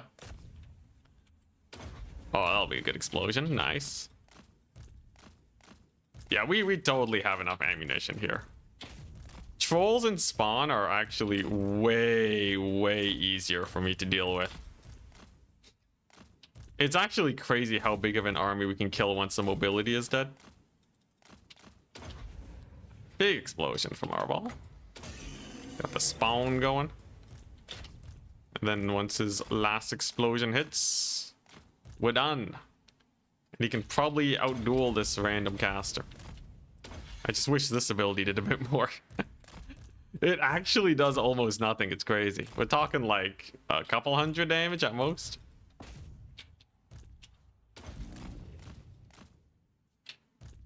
Come on, get him, Arball. I'm hoping I can just army loss him, but I think that Lord might count for too much.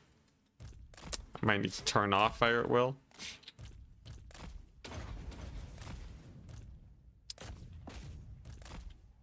This is gonna be a while, isn't it? This guy's not gonna die though. And that's another big explosion.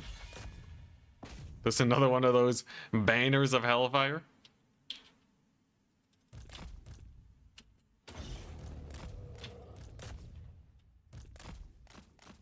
Okay, we got the Lord chasing the horsemen, so we can just start shooting them up.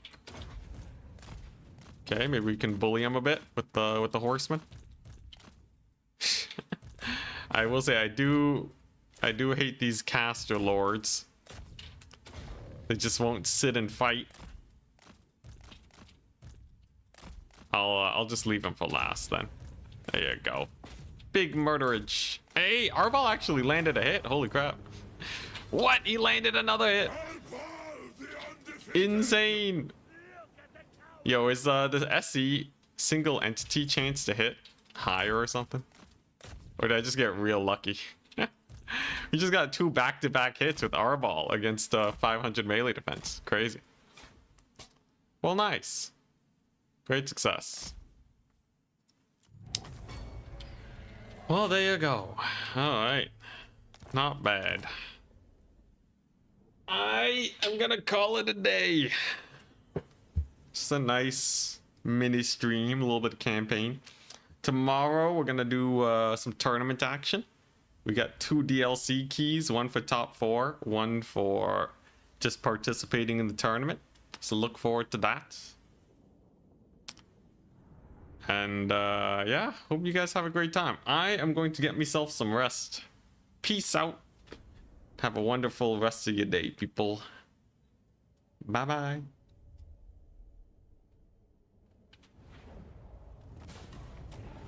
Your jaws will do the work now.